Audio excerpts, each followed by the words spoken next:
백운기가 하면 다르다. 여러분 안녕하십니까, 백운기입니다. 윤석열 정부가 하는 걸 보면 몇 가지 공통점이 있습니다.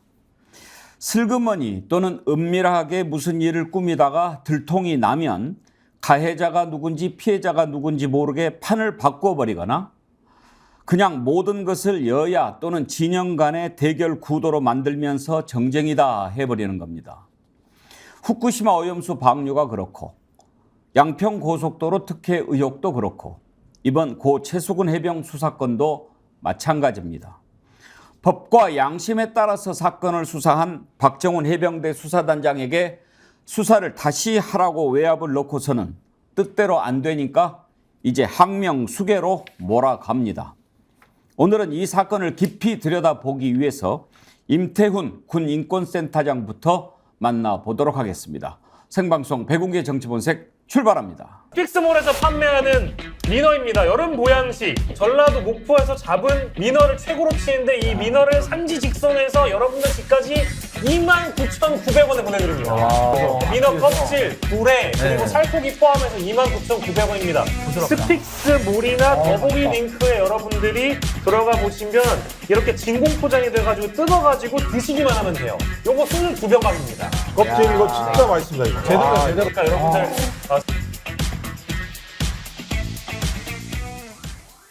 네, 오늘 먼저 군에서 그동안에 일어났던 사고 또 군 인권 문제가 생기면 가장 깊이 가장 먼저 국민들에게 진실을 알려주기 위해서 노력하시는 분이죠. 임태훈 군 인권센터장 만나보겠습니다. 어서 오십시오. 네, 안녕하십니까. 군 인권센터 소장이시군요. 네네. 센터장이 아니고. 네, 오랜만에 뵙습니다. 네, 반갑습니다. 이번에 박정훈 단장 수사하는 것을 이렇게 보면서 만약에 박정훈 단장이 국방부 검찰단에서 얘기한 대로 뭐 그렇게 해버렸다고 하면은 아마 그렇게 넘어갔을 거예요. 지금까지 상황으로 봤을 때. 뭐 원인이 달라졌겠죠. 예. 그러니까 이제 수사 결과 발표도 사실상 이제 사단장의 과실치사 혐의는 빠진 채 공표됐을 개연성이 높고요. 예. 그렇게 되면 사실상 박정훈 단장 본인이 직권남용죄로 나중에 처벌받게 되죠. 어떻습니까? 이제 그동안에 군 인권센터 소장으로서 많은 사건 보셨지 않습니까? 네네. 이번 사건이 이렇게 딱 터지는 거 보고 딱 오는 게 있으실 것 같은데 어떻게 보십니까? 일단은 그 박정훈 수사단장이 어떤 사람이냐를 국민들 많이 궁금해하실 거예요. 제가 그 해병 1사단 그 사건이 발생했을 때 내려갔을 때가 이분이 이제 헌병대장을 했어요. 이제 지금은 이제 명칭이 바뀌어서 군사경찰이죠. 예. 하셨고 인권침해 사안들이나 이런 것들을 몇 가지를 저희랑 같이 이제 수사도 하셨고 이랬던 분이에요. 그래서 되게 강직한 분이시고요. 이번에 최수근 상병 사건 났을 때? 전에. 그 전에 다른 예, 사건으로? 다른 사건이 이분이 이제 중령일 때 예. 1사단 이제 헌병대장을 하셨거든요. 그래서 그 사건에서 피해자 사건. 그때는 무슨 사건이 있었습니까? 뭐 인권침해 사건들 여러 가지가 있는데요. 예. 마리노 헬기 추락 사건도 예. 있고요. 구타가혹행위 사건도 있었고 했을 때 이분이 일 처리를 잘 하시더라고요. 원리 원칙대로 하시는 분이셔서 그때 되게 강직하다 이런 느낌을 받았습니다. 그래서 개인적으로는 이미 이제 중령 시절부터 알고 있었고 그 전부터 익히 어떤 분이다라는 얘기는 제가 다른 타군의 헌병 이제 대장이나 이런 분들한테 얘기를 들어서 알고는 있었습니다. 예. 어떤 분이라고 지금은 생각을 하십니까? 공명정대하신 분이고요. 예. 본인이 그 고대 그 법학 박사학위가 있어요. 그렇기 때문에 이제 본인이 군사법경찰이잖아요. 그러니까 수사나 형법 이런 데 있어서는 최고의 법률 전문가이기도 합니다. 그러니까 본인이 이 사안을 뭐 자의적으로 뭐 사단장을 과실치사 혐의로 송치 의견을 준 건 아니고요.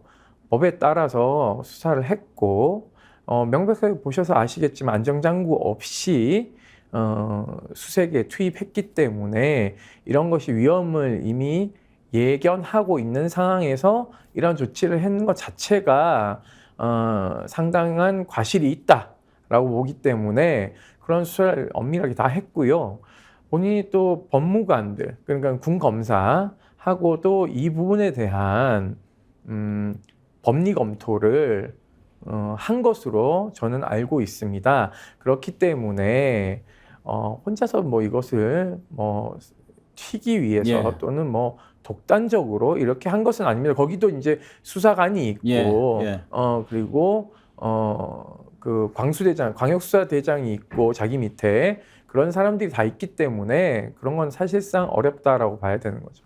심지어 정치적이다 뭐 이런 얘기까지 지금 여권에서 나오는데 오늘 제가 소장님 뵙기를 정말 잘했다 싶은 게요. 어떤 분인가 궁금했거든요. 네. 그러니까 직접 만나보셨고 또 주변 얘기도 들어보셨기 때문에 박정원 대령이 어떤 사람인지 이야기를 들려주셔서 참 좋습니다. 많은 국민들은 정말 당당하고 떳떳하게 자기 입장을 밝히는 모습을 보고 많이 놀랐거든요. 네. 그 발표하는 모습을 한번 보실까요? 네. 예. 저는 제가 할 수 있는 수사에 최선을 다했고 그 결과를 해병대 사령관, 해군 참모총장, 국방부 장관께 대면해서 직접 보고하였습니다. 그런데 알 수 없는 이유로 국방부 법무관리관으로부터 수차례 수사 외압과 부당한 지시를 받았고 저는 단호히 거절하였습니다. 오늘 저는 국방부 검찰단의 수사를 명백히 거부합니다. 국방부 검찰단은 적법하게 경찰에 이첩된 사건 서류를 불법적으로 회수하였고 수사에 외압을 행사하고 부당한 지시를 한 국방부 예하 조직으로 공정한 수사가 이루어질 수 없기 때문입니다. 존경하는 대통령님, 국군 통수권자로서 한 사람의 군인의 억울함에 외면하지 마시고 제가 제3의 수사기관에서 공정한 수사와 재판을 받을 수 있도록 도와주시길 청원합니다. 어떻습니까? 소장님 보시기에 역시 소장님이 알고 계시는 박정원 대령 맞습니까? 네, 맞습니다. 예. 근데 지금 신원식 국민의힘 의원은 이런 글을 올렸어요.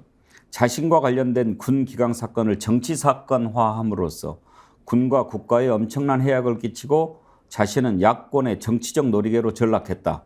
이제라도 평소에 군인다운 군인으로 돌아와 당당히 정도를 가라. 이렇게 얘기했는데 어떻게 생각하십니까? 신현식 장군님 제가 잘 알거든요.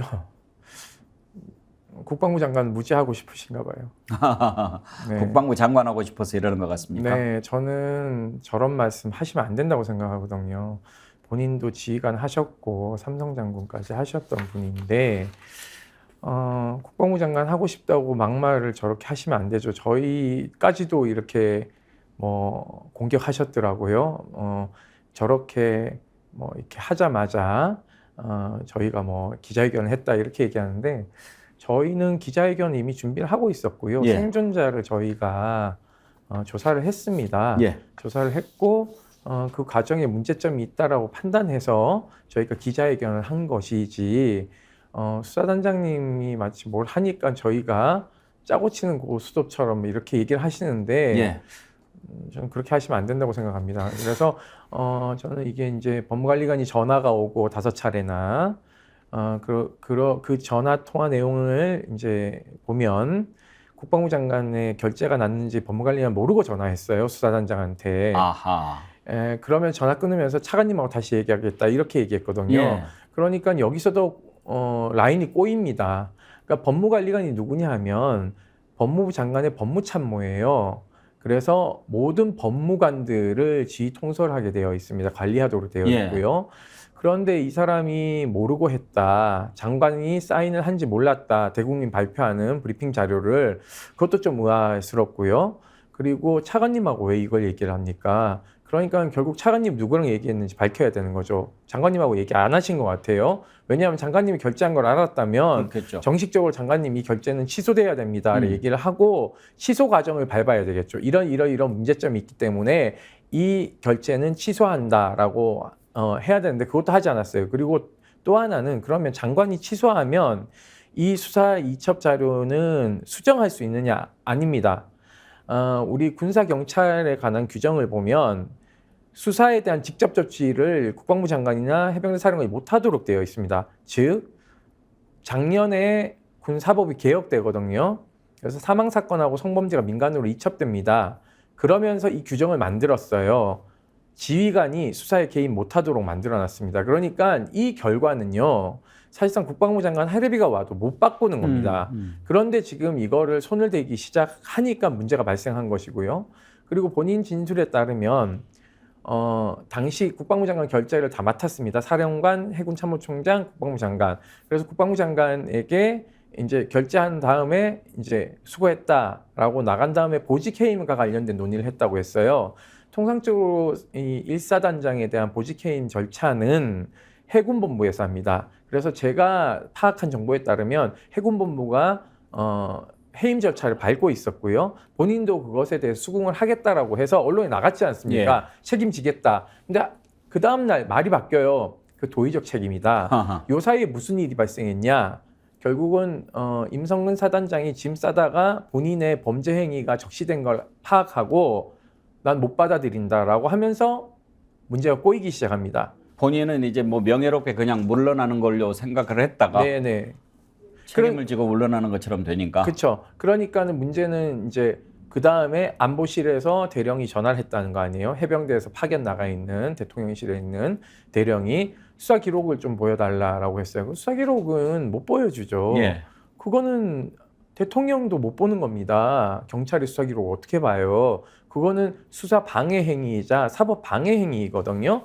그렇다면은 이 사람이 좀 당황한 것 같아요. 그러면은 언론 브리핑 자료라도 달라라고 해서 그걸 받아본 다음에 법무관량이 전화 오기 시작했거든요. 그렇다면은 안보실의 개입이 있었다로밖에 추론할 수 없는 것이고 차관을 움직일 수 있는 사람은 장관밖에 없거든요. 그렇다면은 안보실이 차관에게 직접적으로 다이렉트로 무언가 문제 제기를 하지 않았을까라는 의구심이 드는 지점이 여기에서부터 시작하는 겁니다. 법무관리관이면은 옛날로 따지면 법무감입니까? 아닙니다. 각 군에 법무감이 있고요. 각 군에. 예, 이것은 이제 그 각 군의 법무관들을 이제 인사를 책임지고 있는 최고 사람이라 자리입니까? 그 위에 국방부에 있으니까는 예. 그 윗사람이죠. 그 법무병과에서는 최고 높은 사람입니다. 법무관리관이. 예. 예. 혹시 아까 법무관리관하고 이렇게 박정훈 단장하고 통화했을 때 박정훈 단장이 다 녹취를 해 놓았을까요? 그것은 제가 여쭤보지도 않았고 그거는 법률 대리인들이 알고 있는 사안인 것 같아요. 하지만 통화 내용을 스피커폰으로 다 들었다라고 하니까 그 당시 광수대장이나 수사관들이 다 듣고 있었다는 것이겠죠. 그렇기 때문에 그러한 진술에 대한 신빙성은 있는 것 같고요. 그리고 통화 기록 내역이라는 건 남기 때문에 결국은 법무관리관이 전화한 것 자체가 잘못된 것이죠. 왜냐하면 민간으로 치면 법무관리관은 법무부 장관에 해당돼요. 예. 법무부 장관이 경찰청장한테 전화하거나 국가수사본부장한테 전화하면은 이게 말이 안 되잖아요. 보통은 자기가 지휘권을 행사할 수 있는 건 검찰총장이거나 지검장들인데요. 그러니까 이게 말이 안 맞고 꼬이기 시작하는 게 이런 것부터 꼬이기 시작하는 겁니다. 이해가 됐습니다. 자, 그러면 이제 지금 사건을 정리를 해보자면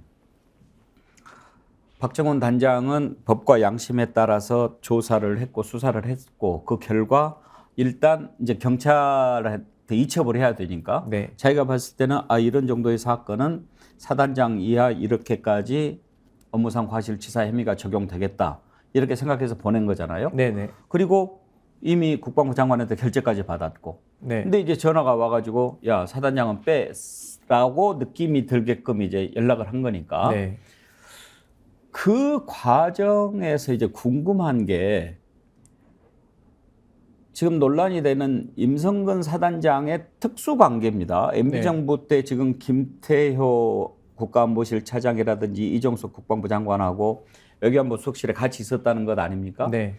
그래서 임성근 사단장을 구하기 위해서 그런 것 아닌가 하는 생각이 하나 들고 네. 또 하나는 현재 윤석열 정부의 어떤 책임을 묻는 방식을 보면 지난번에 대통령이 그렇게 얘기를 했죠. 구체적으로 잘못이 있는 사람을 딱딱 이렇게 해서 해야지 막연하게 책임을 물어라 하는 것은 전근대적이다.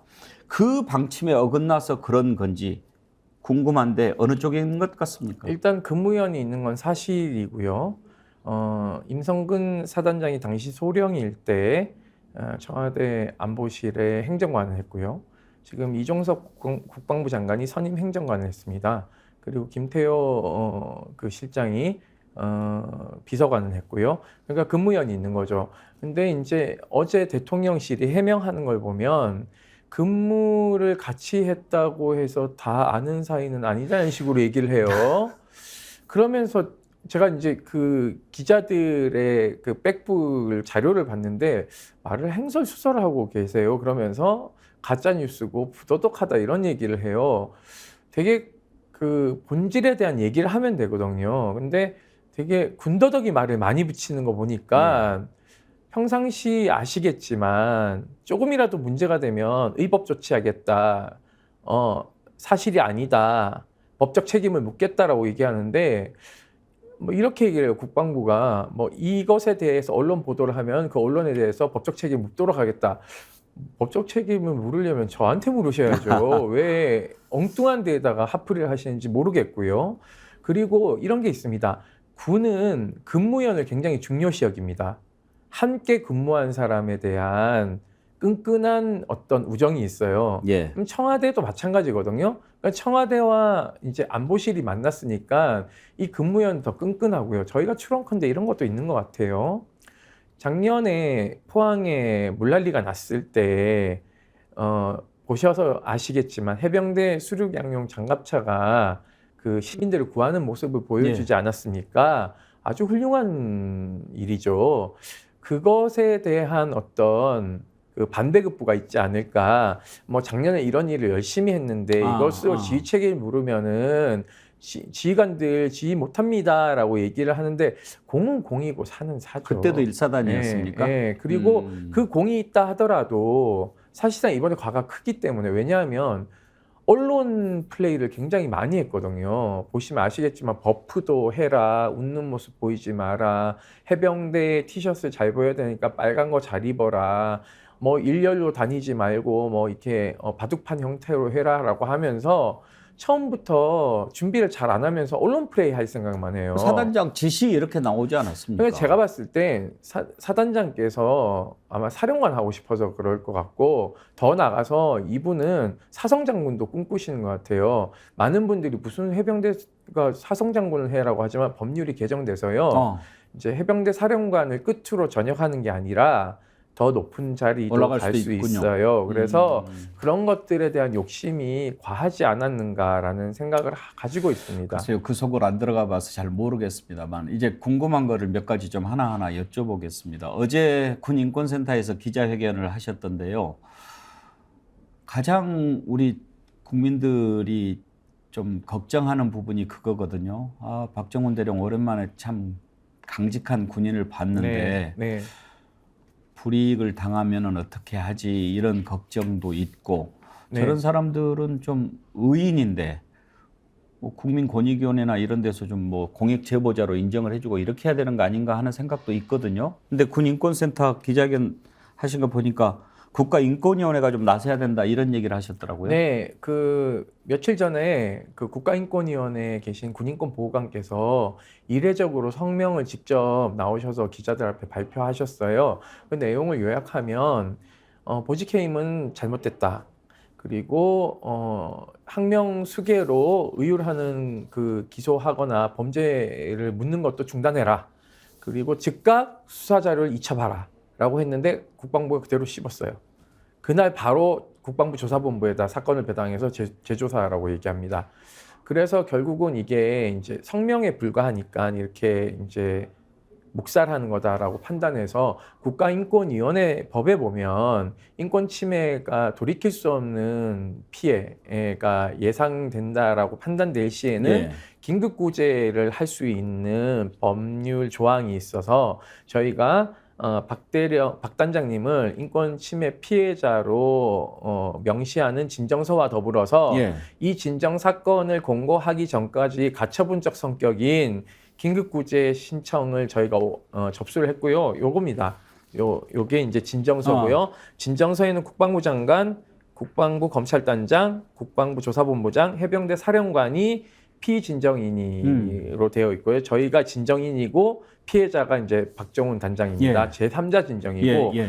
요걸 내과 동시에 긴급구제 신청서를 저희가 이제 접수를 했기 때문에 여기에 따라서 보직해임 절차도 중단하고 그리고 아울러서 지금 방송에 출연했다는 이유로 또 징계를 또 위원회 소집을 하는 것 이것도 좀 중단하라. 왜냐하면 사실은 국민의 알 권리 차원에서 그리고 표현의 자유 그리고 양심의 자유를 다 침해하는 행위다. 그리고 본인이 나가서 군사상 기밀을 누설한 것도 아니고 본인의 피의 사건에 대해서 방어권을 형성하는 얘기를 했고 그리고 어차피 예견되어 있던 언론 브리핑 유족 설명회는 했거든요. 유족 설명회도 자의적으로 하는 게 아닙니다.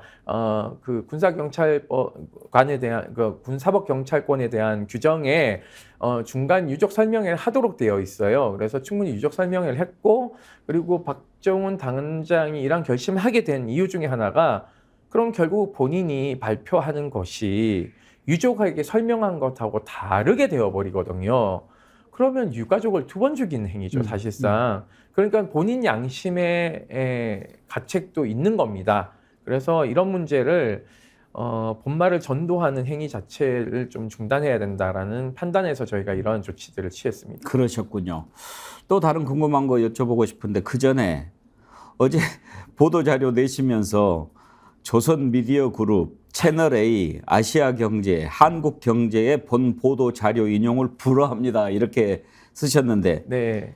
뭐 짐작은 갑니다만 이쪽에는 왜 보도자료 인용 못하게 하신 거예요? 몇 가지 사건들이 있습니다. 저희에 대해서 허위 보도를 하셔가지고 저희가 그 정정을 해달라 그랬는데 예. 사과도 안 하시고 정정도 안 하셔가지고 저희가 뭐 출입 정지 결정을 내린 그러셨군요. 거죠. 예. 조선미디어그룹, 그러니까 조선일보, TV조선 이런 될 TV조선하고 거고 조선일보 모두 다 해당됩니다. 채널A, 아시아경제, 한국경제. 네네. 제가 좀 기억 좀 해두겠습니다. 네네. 예. 그래서 뭐 그것을 안 그래도 이제 TV조선그룹이나 뭐 조선일보 기자들 중에 사회부 출입 기자들이 좀 항의를 했다 그러더라고요. 예. 사내에서 이거 좀 풀어야 되지 않냐. 그럼 저희한테 이제 사실상 뭐 MBN도 저희한테 출입정지 당했다가 편집국장 이름으로 사과하는 공문을 보내셨어요. 그래서 저희가 사과의 진정성이 있다라고 판단해서 출입정지 결정을 풀었거든요. 그러니까 저희가 무슨 뭐 큰 걸 바라는 게 아니라 사실을 입각해서 보도를 해주십사 하는 측면에서 이제 이런 제재를 가하는 거지. 뭐 언론의 자유를 침해하거나 뭐 특정 진영의 논리는 아니라는 말씀을 드리고 싶습니다. 군인권센터가 막강한 국가 권력을 갖고 있는 곳인데 이렇게 하셨다고 그러면은 제가 그건 비판했을 겁니다. 네, 그런데 네, 네. 군인권센터는 그야말로 뭐 좀 죄송한 표현입니다만 미약하지 않습니까? 네, 저희 정말 그냥 시민단체 미약하게 싸우는 단체 아닙니까? 그런데 누가 봐도 조선미디어그룹이 군인권센터보다 더 권력이 세면 셌지 약하겠습니까? 예. 그다음 궁금한 게 네. 지금 이제 항명수괴 그것도 집단 항명수괴로 네. 지금 혐의를 적용을 하지 않았습니까? 네, 네. 여기에 해당이 되는지는 모르겠습니다만 일단 군형법상 집단 항명수괴는 처벌이 어떻게 되어 있습니까? 처벌형이요. 그 집행유예가 없는 걸로 알고 있습니다. 그러니까는 굉장히 군 형법상에만 있는 것이고요. 우리 일반 형법에는 없는 것입니다. 그러니까 군의 전속 처벌 권한이 있기 때문에 사실은 제가 알기로는 처음에 직권남용으로 걸려고 했다가 빠져나갈 것 같으니까 이 항명죄로 의뢰하면 꼼짝 못한다. 왜냐하면 이제 군사법 카르텔 안에서 놀 수밖에 없는 시스템이기 때문에 이거는 명백하게 우리가 칼을 쥐고 휘두를 수 있다라는 판단을 한 것 같아요. 그래서 압수수색 영장도 밤 11시에 청구해서 뭐 되게 빨리 나왔어요. 압수수색 영장도 군사법원에 청구하는 거라서요. 뭐 이런 것들이 이제 뭐 심지어 최고 빨리 나오는 게 제가 군사경찰에서 신청해서 군검사가 청구해서 발부되는 때까지 제가 빨리 본 것들이요. 체포영장 이런 거 45분 만에 발부되는 것도 봤습니다. 그래서 지난 이해람 중사 사망 사건 이후에 군사법 개혁이 좀 미진했거든요. 이번에 군사법 관련해서 모두 민간으로 이양하는 법률 개정이 반드시 필요하다. 왜냐하면 물론 이제 많은 국민들이 아니 뭐 민간은 뭐 달라라고 표현하실 수는 있겠지만 형식적으로나마 사법부는 행정부하고 분리되어 있는 상권 분립 형태로 서로 견제와 균형을 맞추도록 되어 있는데 우리 군사법 체계는요 군판사하고 군검사하고 막 이래요. 그리고 그 군판사에 대한 명령 권한을 우리 국방부 장관이 다 쥐고 있어요. 그러니까는 국방부 검찰단도 국방부 장관의 명을 수행하고 국방부 보통군사법원도 장관의 눈치를 봐야 되고 이런 구조이기 때문에 차제에 좀 다 뜯어내야 된다는 말씀을 드리고 싶습니다. 아까 들어봤지만은 박정훈 단장이 대통령한테 청원을 하지 않았습니까? 네. 제3의 기관에서 받을 수 네. 있도록 해달라. 받아들여질 수 있을까요? 저는 안 받아들일 거라고 생각하고 있습니다. 사실상 그날 수사를 거부한 이유는요. 전날 입수한 정보에 따르면 조사받는 동안 해병대 사령관이 장관의 명령을 받았고 자기는 분명히 그것을 전달했다라고 발표를 하면 그 자리에서 긴급 체포를 하고 구속영장을 발부하는 것이 시나리오를 짜놓고 있었어요. 국방부 검찰단이. 그러니까 그곳에 들어가면 바로 이제 48시간, 긴급 체포를 하면 48시간 잡아둘 수 있죠. 그리고 영장 청구하면 72시간까지 잡아둘 수 있습니다. 구인장이 발부되니까요. 그러면은 구속되면은 이제 입을 막을 수 있을 거라고 생각하는데 저는 이게 국방부의 패착이라고 생각하고 있습니다. 왜냐하면 현 정부의 패착이기도 한데요. 그러기에는 너무 어설프게 일을 처리했어요. 왜냐? 명령권자인 장관이 정리를 하게 만들었어야 되는데 예. 차관이 끼어들면서 망쳤고 법무관리관이 끼어들면서 망친 상황이 벌어진 것이고요. 어떻게 보면 장관이 결재까지 났는데 차관이나 법무관리관이 그렇게 얘기했다면 항명 아닌가요? 저는 뭐 앞서도 말했지만 사법 방해라는 게 이제 만들어지는 구조이고요. 그리고 이게 보도자료, 브리핑 자료가 나왔지 않습니까? 그게 이제 장관 결재까지 다 맡은 거기 때문에 이게 제가 알기로는 많은 사람들에게 내부적으로 전달이 된 상황이에요. 왜냐하면 이 보고를 사령관에게도 했죠. 해군 참모총장에게도 했죠. 국방부 장관에게도 했습니다. 그러면 이 중간에 새는 게 많거든요. 왜냐하면 참모총장도 뭐 각 참모들이 있고 또 국방부 장관도 참모들이 있고 또 여기에는 뭐 공보 라인도 있고 이러기 때문에 이 자료가 2시간 전에 이제 취소가 됐기 때문에 어느 정도 전파가 됐습니다. 예. 그러니까는 뭐 SBS가 막 단독으로 내고 채널A가 막 단독으로 내고 이러지 않습니까? 이게 박정훈 단장을 입을 막는다고 해서 이게 안 나오는 게 아니거든요. 예. 그러니까 많은 사람들이 이 문제에 대해서 화가 나 있어요. 내부적으로도. 그렇기 때문에 이게 전 큰 패착이다라는 거고 또 하나는 옛날 분들이 이걸 그렇게 판단한 것 같아요. 처음부터 끝까지 군이 수사, 기소, 예. 재판을 다 할 거라고 생각해서 우리가 다 요리할 수 있어 라고 생각을 했는데 작년에 법이 개정되지 않았습니까? 그러니까 민간 경찰과 민간 검찰과 민간 법원에서 이게 사건이 시작해서 종결한다는 것을 좀 모르고 계시는 것 같아요. 대통령실에 계시는 분들이. 네. 그런 패착이 하나 있고 또 하나는 이제 오늘 야당 원내대표께서 특검 카드를 꺼내 드셨어요. 예. 저는 이 특검의 주장이 전혀 뭐 낯설지가 않다. 이람 중사 사망 사건 이후에 군 사건으로는 최초로 특검이 시행이 돼서 뭐 압수수색을 다 당하고 했습니다. 원칙적으로 말하면 공수처가 지금쯤 국방부에 대한 압수수색을 해야 되는 게 정상입니다. 공수처가 종이호랑이가 돼서 정권 눈치만 보고 있으니 결국 야당이 특검 카드를 꺼내 든 거라고 보고 있거든요. 유승민 의원은 또 이제 국정조사해야 된다는 얘기도 하셨고요. 저는 이 두 가지 다 타당성이 있는 얘기라고 생각을 하고 있습니다. 지금이라도 저는 늦지 않았다고 보는데요. 국방부가 임성근 사단장에 대한 보직해임을 빨리 결정하고 그리고 박 단장에 대한 보직해임을 취소하는 것이 저는 맞다. 그리고 국방부 검찰단은 빨리 이 사건에 대해서 혐의 없음으로 종결해서 원상복구 시켜야 된다라고 생각하는데 그러기에는 너무 강을 많이 건너왔고 그게 안 되기 때문에 많은 기자들과 국민들은 그 윗선의 개입이라는 합리적 의심을 하게 되는 것입니다. 그게 정상화인데 항상 우리가 생각하는 상식대로 일이 잘 안 굴러가서 어떻게 될지 모르겠습니다. 한 가지만 더 여쭤보고 네. 마치겠습니다. 지금 이제 박정훈 단장은 집단항명 수괴 자신한테 적용된 혐의와 관련해서 심의위원회를 구성해달라 이렇게 지금 요청하지 않습니까? 네, 징계도 연기해달라고 요청하고 이런 요청이 받아들여질 가능성은 어떻게 보십니까? 수사심의위원회는 이해람 교수 사망 사건 이후에 발생한 것이고 그 사건 처리하는 데 있어서 역할을 했습니다. 물론 이제 미온적 역할을 했다라는 비판도 있지만은요. 문제는 국방부 검찰단장이 기소 여부를 판단할 것이고 장관이 판단할 것인데 수사심의위원회가 개최되면 한 20명 안팎의 인원들이 외부 전문가들이 들어오기 때문에 국방부 검찰단이 함부로 기소 여부 결정을 하는 것은 어려워지는 상황이다라는 것을 말씀드리고 싶고요. 예. 그렇기 때문에 기소 편의주의에 입각한 결정을 못하기 위한 하나의 변호인단의 방패 역할을 충족은 100% 하지 못하겠지만 어느 정도 지금 구속을 시키려는 칼끝은 좀 방어할 수 있지 않겠냐라는 생각이 들고요. 근데 받아들여질 수 있을까요?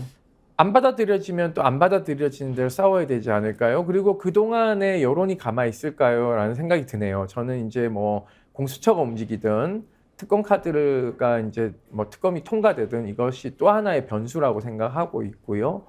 또 유족이 또 변수이기도 하죠. 유가족분들이 지금은 되게 참고 있는데 유족 그러니까 최수근 상병의 조부께서 천인공노할 일이라는 이제 편지글을 쓰셨어요. 저는 유족들이 단계를 밟고 있다고 생각하고 있거든요. 아버님이 소방관이기 때문에 국가 공무원이라서 나서기 어려운 것을 군도 잘 알고 있기 때문에 유족들이 어느 정도 침착하게 단계를 밟아서 문제 제기를 할 거라고 생각이 들고요. 그 문제 제기가 본물 터지듯이 나왔을 때 감당을 과연 어떻게 할 수 있을 것인가도 저는 걱정이 되는 지점이기도 합니다. 그리고 이제 한 가지 말씀 안 드린 게 있는데요. 경북경찰청이 사건 이첩했잖아요. 이첩받았잖아요. 받았는데 환불을 중고세 하지 않고 국방부 검찰단이 와서 저녁에 회수해 갔거든요.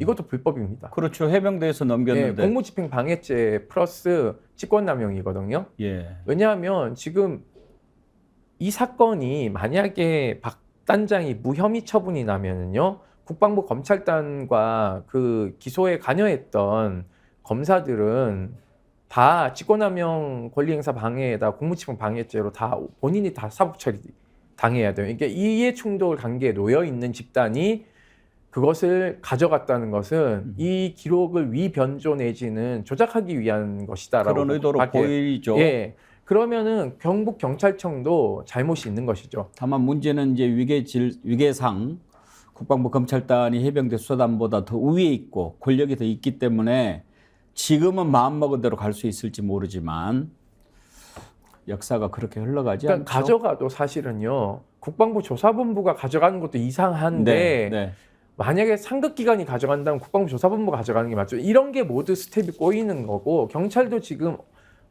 며칠 전 얘기와 다르게 이첩이 와야지 수사를 할 수 있다라고 얘기했다가 또 며칠 입장이 바뀌었죠. 수사하겠다. 그것도 사실은 경북경찰청의 패착이지 않을까라는 생각을 가지고 있습니다. 오늘 아주 귀한 시간 내주셔서 감사드리고요. 혹시 고 최수근 상병이 외아들이라고 그러던데. 네, 맞습니다. 맞습니까? 외아들이고요. 외동아들입니까? 딸도 없고? 예, 외동아들이고 시험관 이렇게 그러니까 임신을 하기 위해서 굉장히 많이 노력했고 시험관 이렇게 해서 이제 어렵게 얻은 그렇게 어렵게 얻은 아들이었고 더군다나 고 최수근 상병 아버지는 또 현역 소방관이라면서요. 네, 그렇습니다. 그러면은 정말 그렇게 어려운 상황에서 남을 구조하는 사람인데 그 어렵게 얻은 아들이 물에서 수색 작업하다가 세상을 떠났으니 그 아버지 마음이, 어머니 마음이, 할아버지 마음이 어떻겠습니까? 그러니까 저는 그런 마음을 헤아리려면 지휘 책임자에 대한 책임을 묻고 그 사람이 재판을 통해서 판결을 받아서 무죄라면 할 수 없지만 저는 국가는 최선을 다해야 된다. 누구를 위해서? 억울한 죽음이 없게 하기 위한 실체적 진실을 파헤치도록 노력해야 되는데 그 길이 권력에 의해서 막혔다고 하니까 이것은 국헌 문란 행위다, 사법 방해 행위다라는 말씀을 드리는 겁니다. 감사합니다. 오늘 귀한 시간 내주셔서 감사하고 항상 우리 군 인권을 위해서 애쓰시는 임태훈 소장님께 제가 경의를 표합니다. 네, 감사합니다. 또 중요한 일이 있을 때 한번 모시면 나와 주십시오. 네, 예, 그렇게 하겠습니다. 감사합니다. 임태훈 군인권센터 소장과 함께 박정훈 수사단장 관련된 부분 들여다봤습니다. 다시 한번 가슴이 참 아픈 부분은 왜 이 정부는 눈물이 없을까? 왜 함께 울어주지 못할까? 하는 것 하나. 그리고 정말 잘못된 일이 있을 때 사과하고 책임지고 그렇게 넘어가면 될 수도 있을 일을 왜 이렇게 크게 키우는가? 다시금 답답한 생각이 듭니다. 잠깐 전하는 말씀 듣고 2부에서 토론 이어가겠습니다.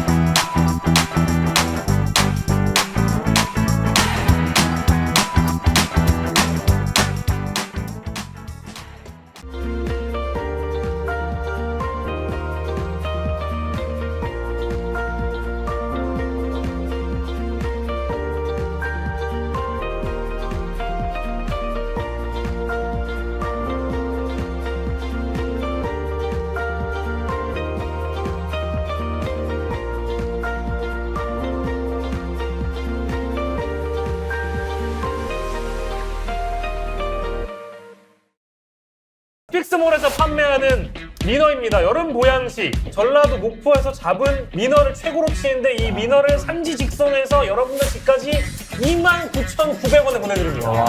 미너 껍질, 불에 그리고 살코기 포함해서 29,900원입니다.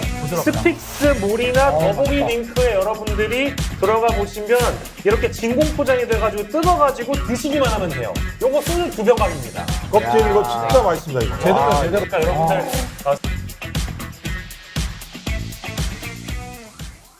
예, 2부 토론 함께 하실 네 분 패널 소개하겠습니다. 김종대 전 국회의원, 양문석 언론학 박사, 김유정 전 민주당 의원, 변희재 미디어워치 대표 나오셨습니다. 어서 오십시오. 안녕하세요. 오늘 정말 대한민국 대표 패널들만 나오셨네. 양문석 박사 인정하시죠? 아니 서정국 삐져요. 김진정 삐져요. 자, 우리가 앞에서 임태훈 군인권센터 소장과 인터뷰를 했는데요. 김종대 의원, 어제도 그 박정훈 대령 개인적으로 좀 얘기를 들으셨다고 그랬잖아요. 예. 임태훈 소장도 그 전에 중령 때부터 이렇게 만나고 그랬는데 정말 그럴 강직한 수밖에 분이라고 없어요. 그러더라고요. 그 임태훈 소장은 해병대 군인권 자문위원을 오래 했어요. 늘상 해병대 다녔어요. 그러니까 뭐 저 그 해병대 그 역사를 뭐 인권 오래 전부터 임태훈 씨는 자문위원으로 선임돼 있었으니까 그랬군요. 그쪽 계통은 뭐 훤할 겁니다. 하여튼 국민들이 지금 이 사건을 보면서 박정훈 대령의 저 강직한 모습, 참 군인, 진짜 해병 그런 모습을 보는 것 같다. 그런 얘기들을 많이 하십니다. KBS에 출연해서 정말 용기 있게 자기의 입장을 밝혔는데 그 부분이 참 와닿더군요. 내 아들도 육군 사관생도인데 아들한테 부끄럽지 않고 싶었다. 한번 들어보실까요? 그런 집단항명 수괴라는 좀 듣기엔 무서운 그런 혐의를 받고 있는데 여기에 대해서는 군인으로서 어떤 입장이신지요? 저는 제 가족한테 이런 얘기를 했습니다.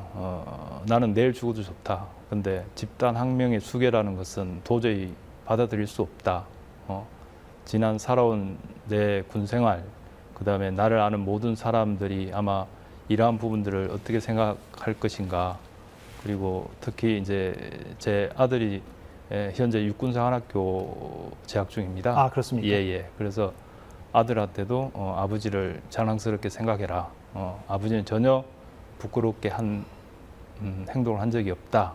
이렇게 얘기했습니다. 그래서 이것은 저로서는 모든 걸 걸고라도 받아들일 수 없는 그런 혐의입니다. 자, 김유정 의원. 네. 이제 저렇게 부당한 외압 맞서서 싸웠더니 집단 항명 수괴 이렇게 걸었습니다. 근데 아들한테 아버지를 자랑스럽게 생각하라. 이렇게 얘기할 수 있는 애비가 몇 명이나 될까요? 그렇죠. 그러니까 저 모습 보면서 한편으로는 아들한테 정말 피해가 가면 안 될 텐데 그런 걱정이 드는 거예요.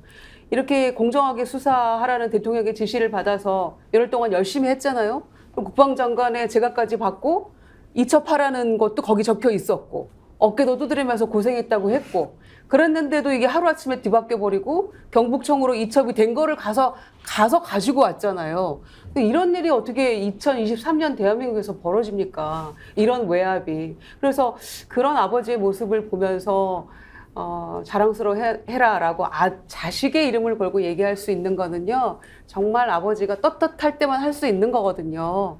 뭐 저도 엄마로서도 얘기할 때도 마찬가지고요. 그래서 저분의 모습이나 얘기하는 내용을 봐도 그렇고 이거는 정말 뭔가 문제가 있는 거구나. 밑선에서 외압이 없이는 이런 일이 벌어질 수 없는 거라는 거를 국민들에게 저 모습을 통해서 입증하고 계시는 거라고 생각합니다. 변희재 대표, 저는요 이번 이 사건은 다른 때하고 좀 다를 것 같아요. 왜냐하면 이 정부 들어서 수많은 의혹이 많이 있었지 않습니까? 그야말로 의혹 종합 선물 세트 같은 그런 정부였는데 양평고속도로 특혜 의혹도 그렇고 뭐 후쿠시마도 그렇고 다 확실한 내부 제보나 뭐 정확한 얘기가 없으니까 정쟁으로 몰아가면 그런가 보다 하고 막 이렇게 하고 그럴 수 있었지만 이번에는 저 박정훈 대령이라고 하는 사람이 딱 있어버리니까 정말 다를 것 같아요. 그러니까 당사자가 지금 이 전면에 나온 사건이죠. 예를 들면 양평 같은 경우도 만약에 내부에 한 국토부 국장급이 문제제기 나왔으면은 지금하고 다른 양상이 됐을 거고 언젠가 또 나올 수는 있을 거예요, 이쪽도. 지금 그 정부하고 저 군 당국은 어쩔 수 없이 이 항명의 수괴라고 하더니 오늘부터 약간 정치군으로 좀 모는 항명이라고 하니까 너무 많이 안 먹히니까 이 민주당파 정치인으로 모는 이제 부분들이 있는데 글쎄요, 뭐 그런 부분들은 저분이 지금 이 기자회견도 했었고 방송 나왔을 때 말을 하는 방식들을 보면은 좀 어눌하잖아요. 누가 봐도 훈련된 뭐 언론인이나 정치군 같지 않고 그냥 우리가 흔히 알고 있는 교과서에 나오는 묵묵한 군인 같아서 그리고 지금 저분이 얘기하는 논리도 복잡한 것도 거의 없고 그러니까 아주 단순한 팩트들이고 어찌 보면은 양평을 하면 복잡하게 엮이게 있는데 국민들이 이해하기도 쉽고 그래서 여론전으로 갔을 때는 이 여당 정부가 쉽지 않을 것 같으니까 바로 어떻게 좀 체포를 하려고 그러지 않을까. 예. 군사당국이 당장 체포해서 가두려고 그러지 않을까 좀 그렇게 좀 걱정을 합니다. 전체적으로 이렇게 쭉 보셨을 때 이번 사건의 본질은 뭐라고 보십니까? 국방장관이 사인하고 인정했다는 게 이제 큰 이제 또 변수죠. 그러니까 처음부터 국방장관 단계에서 탄압이 들어온 게 아니라 거기까지 문제가 없었어요, 국방장관까지. 이걸 하루 만에 뒤바꿨기 때문에 야, 그럼 국방장관의 이 도장을 바꿀 수 있는 사람은 대체 누구냐. 마치 어떻게 보면 저 참모총장 그 공간 사건도 그렇듯이 뭔가 저것도 비선 아니냐 느낌이 들죠. 국방장관 바꿀 수 있는 거라면 직책으로 볼 때는 저거는 대통령 아니면 비선밖에 없는 거 아닙니까? 또 윗선 또 문제가 좀 벌어질 것 같아요. 양문석 박사, 네. 지금 일단 딱 보기에도 저렇게 강직한 사람이 얘기를 하니까 신뢰가 오는데 네.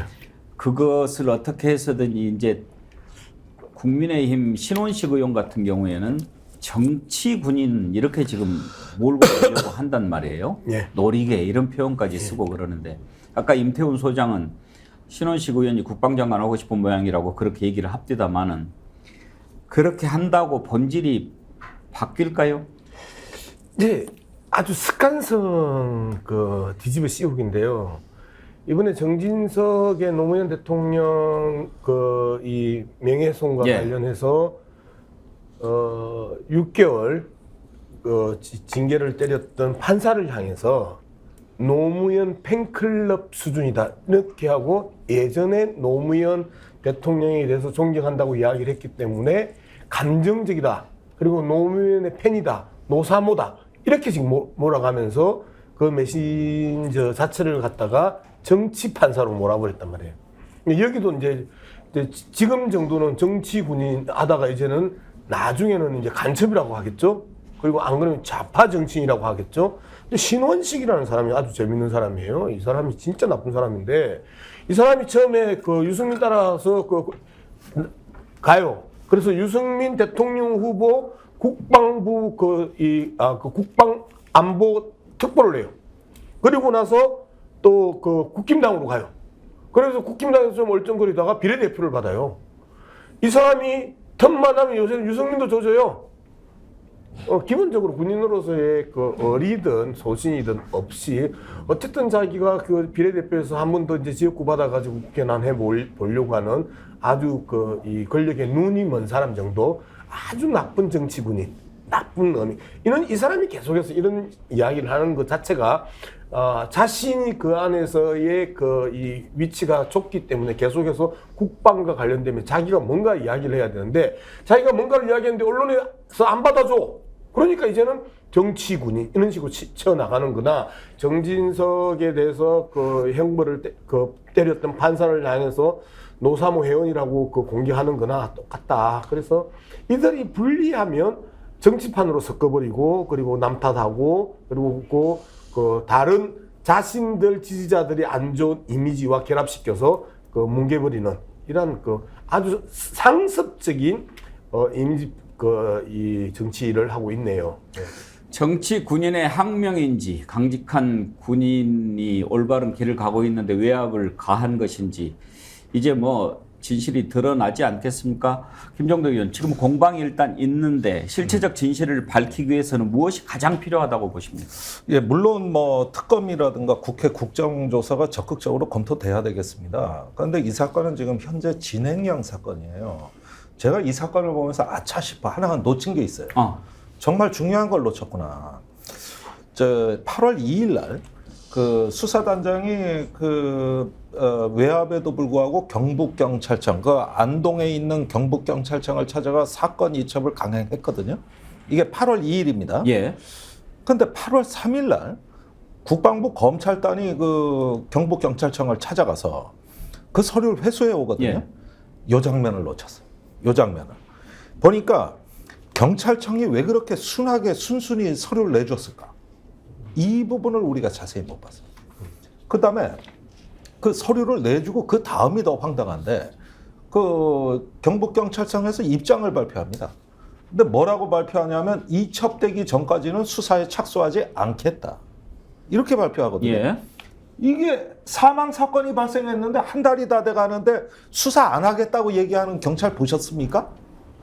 아니 사건이 지금 은폐되고 입맞추기하고 증거인멸될지도 모르는 이 골든타임에 사건을 빨리 이첩하라고 독촉해야 되고 수사에 적극적으로 임하겠다는 입장이 나와야 되는데 서류를 순순히 달란다고 내주고 이미 이첩받은 서류를 그걸 갖다가 뭐 또 희한한 신조어도 등장해요. 뭐 가지업수라고. 법률 용어에 그런 거 없거든요. 그러니까 그러면서 요 서류를 순하게 돌려주고 나서 그 다음에 수사 안 하겠다는 얘기를 한단 말이에요. 이게 경찰이 할 수 있는 얘기입니까 이게? 그러니까 우리가 지금까지 실수를 한 거는 군만 쳐다봤어요.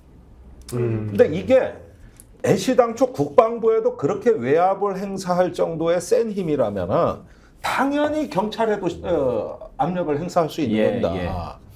그러니까 이게 뭔가 착착 맞아 떨어져 간다는 내가 생각이 드는 게 국방부에서 8월 31일 날부터 외압을 넣다가 안 되다가 2일 날 서류가 넘어가니까 즉각 항명죄로 바로 압수수색 영장이 떨어져요.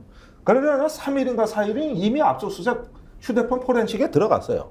엄청나게 초현실적으로 빠른 속도예요. 현행범 잡았다는 식이라고. 그런 다음에 이제 징계위원회 또 뭐 각종의 어떤 항명 수괴죄 이런 부분들이 아주 일사천리로 가는데 그러면서 또 한편으로는 경찰을 잠재워 놔야 됐던 것이죠. 적어도 이게 하나의 그림에서 움직이고 있다. 이 내용을 들어보니까 직접 연관되어 있는 국방부 장관 간저의 같은 천공을 지우는 과정하고 아주 유사한 그렇습니다. 성격을 가지고 있네요. 그러니까 절차대로 딱 그거하고 똑같이 지금 그러니까 지금의 국방부 검찰단이 박정환 대령에 대해서 제일 먼저 얘기한 건 항명수괴죄하고 군사기밀 누설죄거든요. 박정훈. 네, 예. 박정환. 그런데 전에 부승찬 전 국방부 대변인이라고 네. 기억나시죠? 예, 예. 네. 거길 수사한 게 군 검찰입니다. 그런데 군사기밀에다가 최근에 공무상 기밀 누설까지 덧붙였어요. 예. 그 다음에 세 번째가 또 있어요. 책 판매 금지 가처분 신청입니다. 이거 1심에서 졌다 2심까지 가서 뒤집었어요. 그러면은 내가 이 과정을 쭉 보면은 최근에 국방부 검찰단의 그 행태를 보면 이게 어떤 국가의 공공기관인지 아니면 권력기관의 사설 용병그룹인지 아주 뭐 헷갈려요. 예. 그러니까 그 청공 건도 그랬고 요번 건도 보면은 아주 귀신같이 움직인다. 이렇게 준비할 시간이 없거든요. 아니 아까 또 임태훈 소장도 그 얘기를 하더라고요. 해병대 수사단에서 경찰에 이첩을 했기 때문에 만약에 회수를 한다고 하더라도 해병대 수사단이 회수를 해야 되는데 국방부 검찰단이 회수를 해갔다면 그것도 법에 어긋난 것이다. 법이 어긋나죠. 예, 그런 얘기를 합니다. 자, 박정훈 단장도 그 점을 지적하면서 국방부 검찰단도 사안에 따라서는 수사 대상이 될 수 있다라고 얘기를 하더군요. 한번 들어보실까요? 근데 수사를 받지 않겠다는 그 입장에 대해서 국방부 검찰단은 수사 방해다, 군기강 훼손이다 이렇게 밝히고 있습니다. 여기에 대해서 어떻게 답변을 주시겠습니까? 일단 기본적으로 저는 국방부 검찰단은 저의 혐의에 대해서 수사의 주체가 될 수가 없다. 왜냐? 첫 번째 오전에도 밝혔다시피 국방부 검찰단은 적법하게 저희 일광수대에서 해병대에서 경찰로 넘어간 서류를 그날 당일 바로 오후에 경북 안동에 있습니다. 경찰청에 가서 어떤 이야기를 해서 가져왔는지는 모르겠지만 적법하게 넘어가 있는 이첩된 서류를 다시 회수해 갖고 그 과정에서 어떤 얘기들을 했는지 모르겠지만 사안에 따라서는 위계에 의한 공무집행 방해가 될 수도 있습니다. 그래서 국방부 검찰단은 저희 서류를 위계에 의해서 불법적으로 다시 회수를 해갔습니다.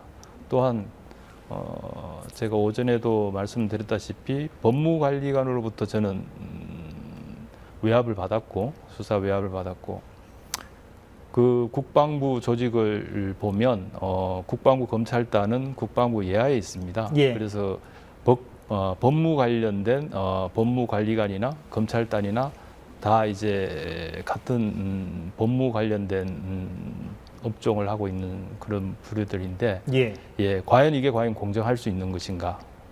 저는 제가 잘못한 부분이 있으면 응당 조사를 받고 또 거기에 대해서 책임을 당당하게 지겠습니다. 하지만 그 주체 자체가 그런 범법을 행하는 그런 주체에 저를 이제 바라본다는 것이 과연 이게 객관적으로 공정할 수 있겠는가라는 의구심을 의구심이 아니라 확신을 갖고 있습니다. 그래서 제3의 기관에 떳떳하게 당당하게 국방부 검찰단도 사안에 따라서는 조사의 대상이 돼야 될 기관으로 생각합니다.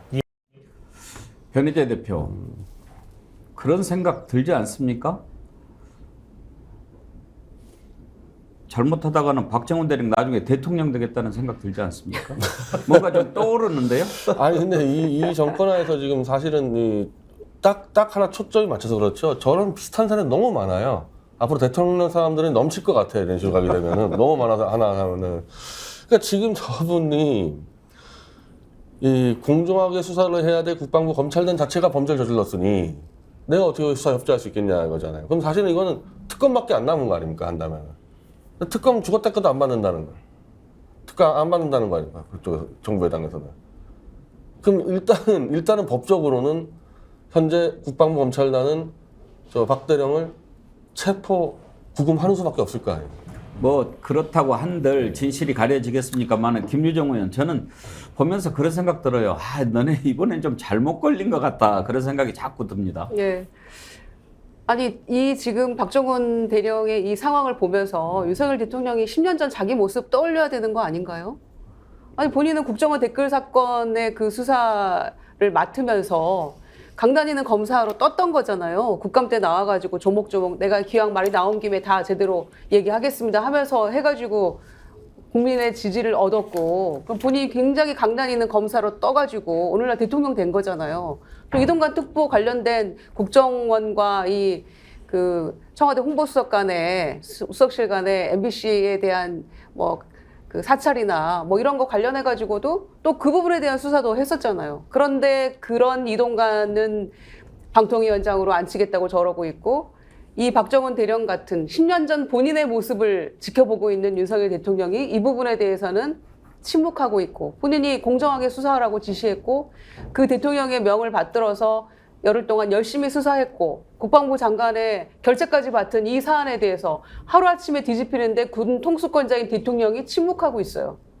여당은 나서가지고 정치권 아니야? 이런 식으로 지금 몰아가고 있고요. 그러니까 잼버리 때도 전 정권 탓하다가 서서히 방향을 틀어가지고 전라북도 지사를 지금 타겟을 삼았잖아요.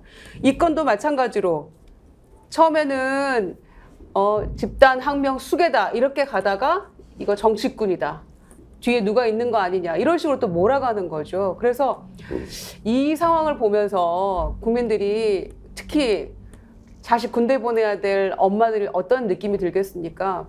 군대에서 핸드폰 사용하게 해준다, 뭐 월급 올려준다 이런 것보다도요 내 자식이 안전하게 군 생활을 잘 마치고 돌아오기를 바라는 게 가장 큰 엄마의 마음이거든요. 그런데 이렇게 억울하게 그 실종자 수색하다가 아무런 구명조끼 그 흔한 구명조끼 하나도 없이 장화 신고 들어가서 언론에 돋보이려고 빨간색 옷 입고 다 이렇게 들어가가지고 20살 꽃 같은 자식을 잃은 이 엄마의 모습 보면서 다들 국민들이 내일이라고 생각하거든요. 요즘에는 정말 저출생이어가지고 하나 둘도 어렵잖아요. 그러면 그 자식 잃어버린 거잖아요. 정말 어렵게 낳은 외동 아들이더라고요. 네. 잘 안 생겨가지고 시험관까지 해서 그렇게 해서 정말 늙음하게 얻은 외동 아들이고 더군다나 또 아버지는 현직 소방관이에요. 그러니까요. 그러니까 그런 사고를 당했을 때 마음이 어떻겠습니까? 그런데요, 이번 사건은 간단합니다. 기준이 딱 정해져 있어요.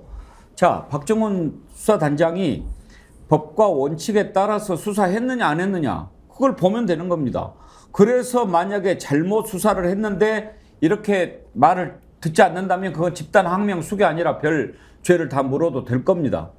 법과 원칙에 따라 수사했는가 이걸 들여다보면 되는 겁니다. 그리고 절차상 외압이 있었느냐 아니냐 그걸 들여다보면 되는 겁니다. 외압이 있었다면 정당하냐 아니냐 이걸 따지면 간단하게 나오는 겁니다. 매우 쉬운 결정 아닙니까? 외압이 있었느냐 없느냐에 대해서 자 박정원 단장 얘기를 먼저 들어보죠. 개별 사건으로 전화를 해서 이렇게 뭐를 빼라 마라 하는 것이 상당히 어떻게 제3자가 받아들일 수 있겠느냐.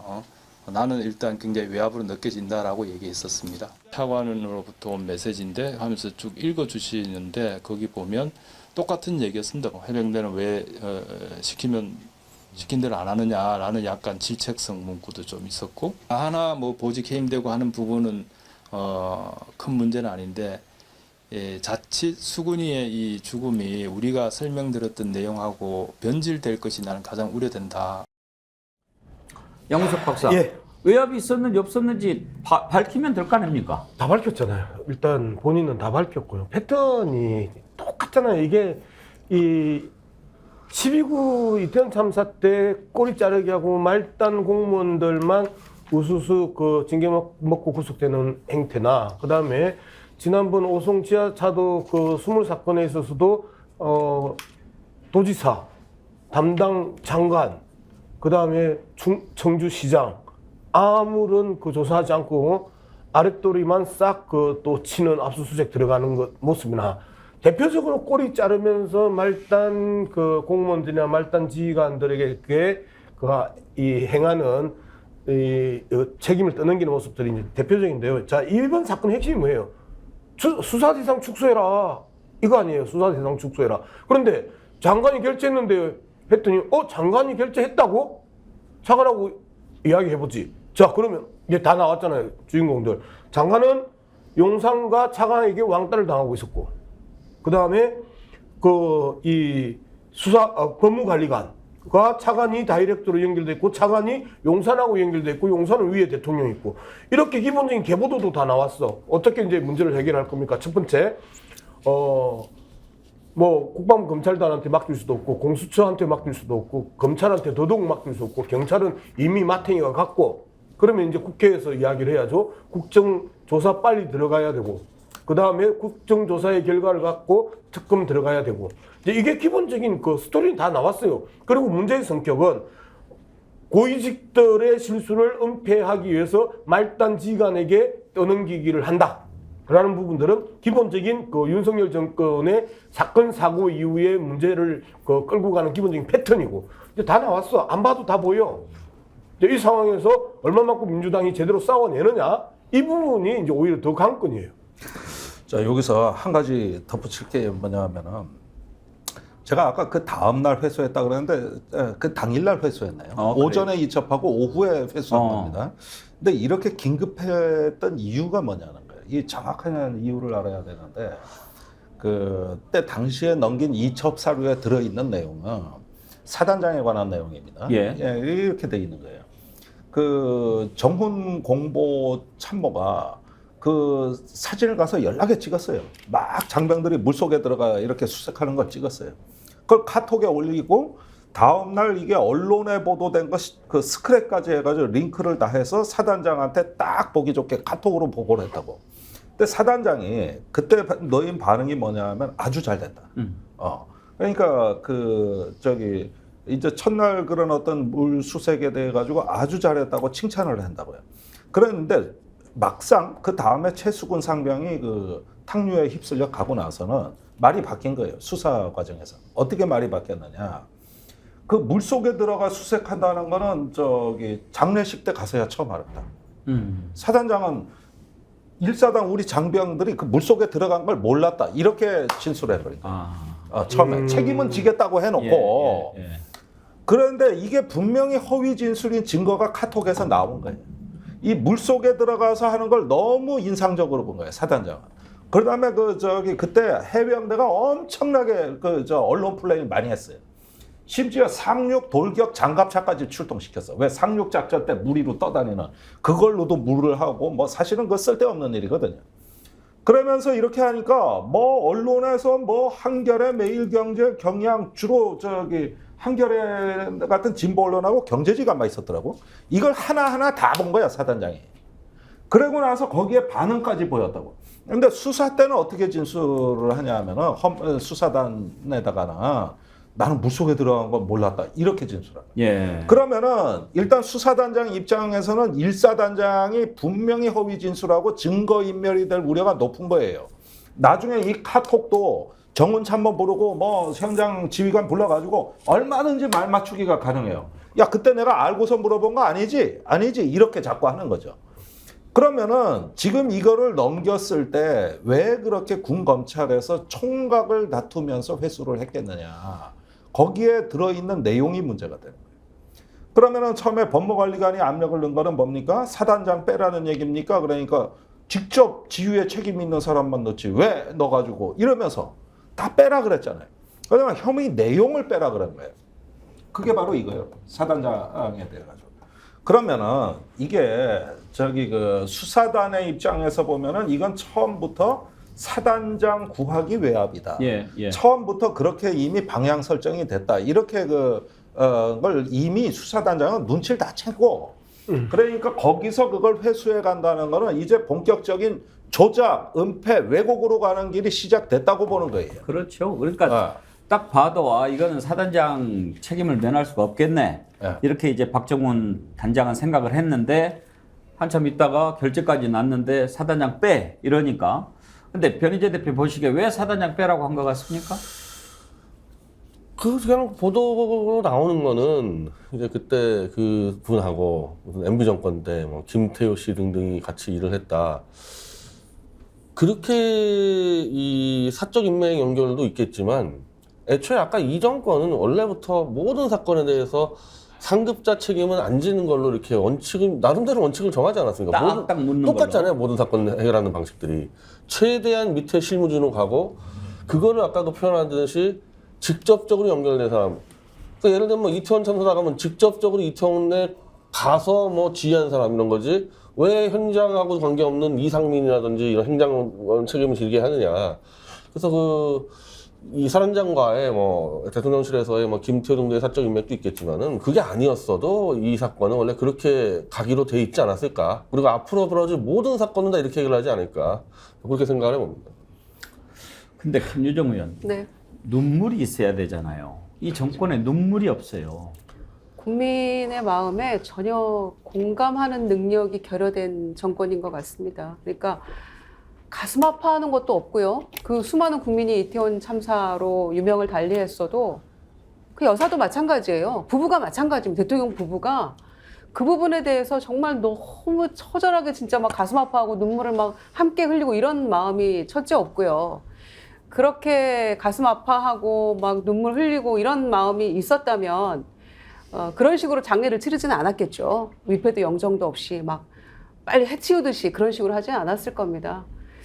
그리고 나서 벌어지는 일들도 그 국민의 마음을 헤아린다면 우크라이나 가서 그런 식으로 말하지 않았을 거고요. 갈 때 이 폭우 피해로 수많은 그 국민이 생명을 잃고 재산 피해가 가고 이재민이 나고 그 물난리가 났는데 그렇게 말할 수 없었을 거고 내가 간다고 달라지지 않는다 이런 얘기 절대 못했을 거라고 생각하고요. 비근한 일로 어제 이제 엊그제 잼버리가 끝나고 나서 대통령이 오늘 얘기했던가요? 어제 얘기했던가요? 무난하게 끝났다라고 얘기하는 걸 듣고 제가 정말 기가 막혔습니다. 이런 세계적인 망신살이 뻗친 이 잼버리 대회를 놓고 대통령이 책임을 통감하고 죄송하다. 우리 국민은 얼마나 자존심에 지금 스크래치가 났습니까? 그런데 그 마음을 헤아릴 줄 아는 그 대통령의 자세가 전혀 되어 있지 않고요. 그게 모두 대통령의 책임이라는 거에 대한 책임을 통감하지도 않고요. 그러니까 무능하면 책임감이라도 있었는데 책임감도 없고 국민이 어떤 생각을 하고 있는지에 대한 공감 능력도 떨어지고 어떻게 해서 대통령이라는 그 책임지는 자리에 이렇게 앉아 있는 건지 이분은 정말 이해할 수가 없고요. 또 앞으로 벌어질 지금 이 박정훈 대령 이 수사단장 건과 관련해서도 정말 군에 보낸 이 부모들의 심정을 헤아린다면 어느 누구도 억울한 피해자는 없어야 되잖아요. 그런데 그 억울한 최수근 그 상병의 죽음에 대해서 수사단장을 또 이렇게 항명의 수괴로 몰아간다는 이런 일을 어떻게 합니까, 대통령이. 집단 항명 수괴로 처벌하려고 하는 것도 있고 지금 방송에 출연했다고 해서 징계를 하려고 합니다. 방송 출연 얼마나 쉽지 않은 결정이었겠습니까? 현역 군인으로서요. 그 심경을 밝혔는데 그 내용도 한번 들어보겠습니다. 사실 현역 군인이 방송에 나온다는 것도 부담스럽지만 사안 자체도 굉장히 엄중한 사안이다 보니 더더욱 마음은 무거웠지만 이 공영방송에서 나와서 사실을 설명하고 또 진실을 말씀드리는 것이 국민에 대한 도리라고 생각해서 나왔습니다. 예. 양문석 박사, 지금 이제 저걸 가지고 징계를 하겠다라고 예. 하거든요. 추가 징계. 예. 예. 뭐 추가 징계. 저는 저 방송을 보자마자 또 추가 징계 하겠구나. 그리고 정치 군인이라고 이야기하겠구나. 바로 이제 예상이 됐습니다. 저 부분에 대해서 이제 예상이 됐는데 저분이 계속해서 모든 걸 감수하겠다는 거 아니에요. 진짜 오래간만에 참구인 보는 것 같은데요. 국민을 바라보고 있는 그 군인과 그 다음에 대통령만 쳐다보면서 성진을 바라보고 있는 군인의 차이가 이제 저렇게 이제 나타나는 것이고요. 앞서 이제 박정훈 대령이 말씀하셨던 자식에게 부끄럽지 않은 아버지. 근데 저 이야기를 하면서 제가 최근 인물 중에 가슴이 가장 아팠던 게 한상혁 방송통신위원장입니다. 예. 한상혁 방송통신위원장의 아버지 한준수 연기 군수였는데요. 예. 그 당시에 부정강권 선거를 내부 폭로하면서 또 공직에서 이 칼을 맞았단 말이에요. 그리고 그 집의 아들이 바로 한상혁 방송통신위원장인데 그 한상혁 방송통신위원장을 강제로 또 해임시키면서 이동관을 꽂아 넣는 것 아닙니까? 기본적으로 우리가 집안 이야기 웬만하면 하지 않는데 예. 못된 집안에서 못된 송아지가 나오는 거고요. 그리고 정말 고든 집안에서 고든 아들이 나와서 또 똑같은 아버지의 이 고난을 받고 있는 모습들을 비교하면서 이노무 정권은 끊임없이 못된 그 집안에서 못된 그 뿔난 송아지만 계속해서 만들고 그 뿔난 송아지들이 득세하는 세상을 만들려고 아주 기를 쓰고 그 국정을 운영하는구나라는 부분이고, 마지막으로 결국은 김태효 그 국가안보실 그 차장하고 친한 놈 살리려고 이 짓을 하고 한 놈 살리려고 그 줄줄이 지금 목을 치는 이 행태들을 과연 국민들이 또 동의하겠냐. 누적되고 있습니다. 쌓이고 있습니다. 쫓겨날 일만 계속 쌓아가고 있습니다. 국민들이 표현하고 있지 않을 뿐입니다. 뭐 더 말해서 못하겠습니까? 아마 박정훈 단장 아들에게 당신은 당신 아버지가 훌륭하다고 생각하십니까? 라고 물어보면 답이 나올 것 같아요. 어떻다고 생각하는지. 이동관 씨 아들한테 당신은 당신 아버지가 훌륭하다고 생각하십니까? 하면 뭐라고 답을 할지는 궁금합니다. 근데 지금 박정훈 대령은 어차피 이제 피의자 신분이잖아요. 법적으로 이제 수사를 받아야 되는 사람 아닙니까? 그러면 피의자 신분으로서 권력에 의해서 자기에 대한 수사가 왜곡될 게 충분히 우려되는 상황에서 자기의 이 갖고 있는 진실을 밝히는 건 너무나 정당한 행위인데, 박대령뿐이 아니라 검찰에 수사받는 사람이 언론에 나가서 자기의 진실을 얘기하면요, 그 괘씸죄로 검찰이 더 구형 쓰겠다는 문화가 있거든요. 그러니까 예. 이런 부분 자체가 다 잘못된 거예요. 그러니까요. 김 의원님,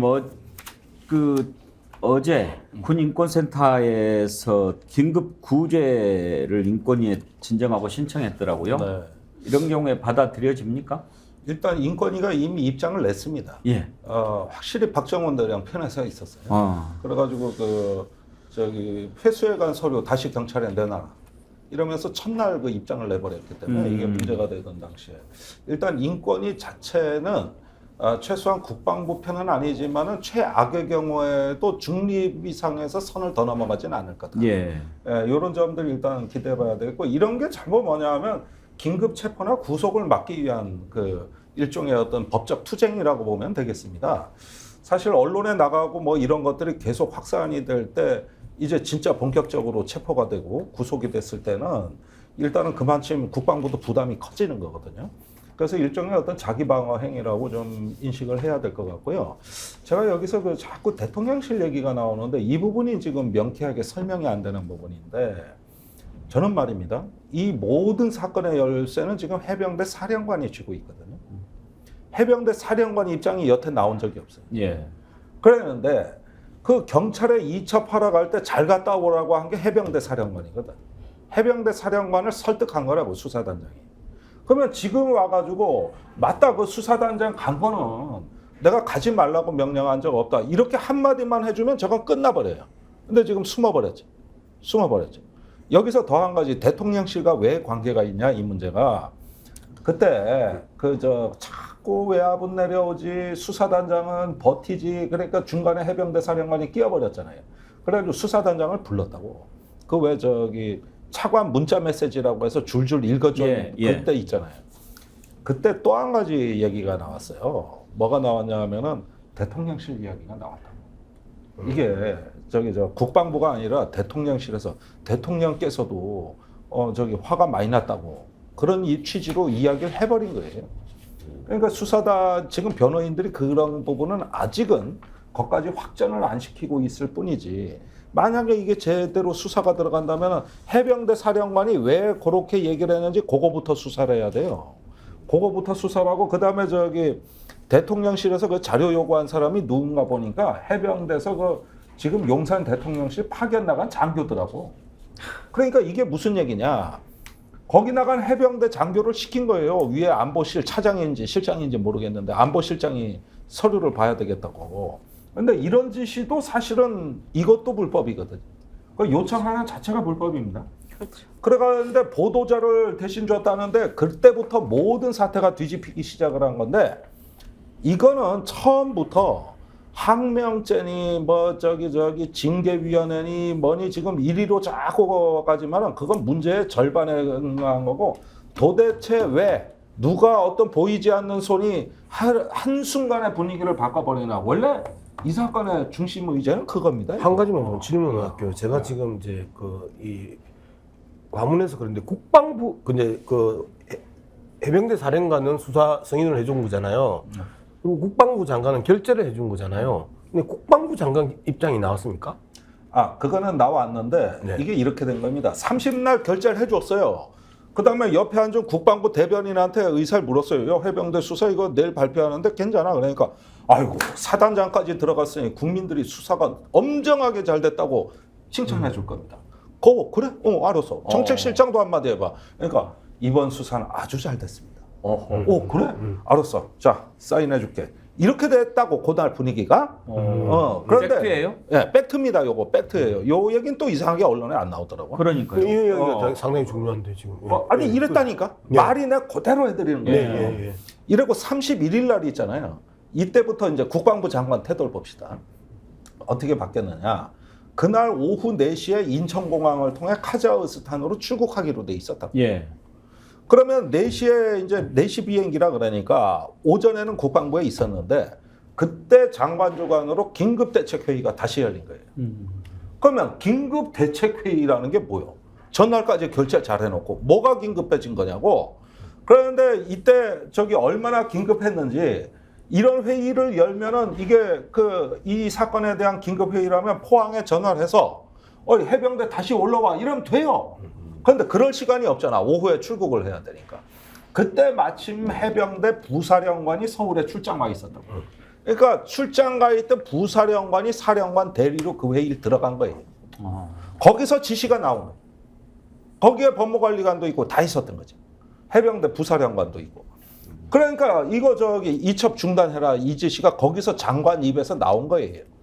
그래고 회의 끝나자마자 어떻게? 인천공항으로 떠나버렸어.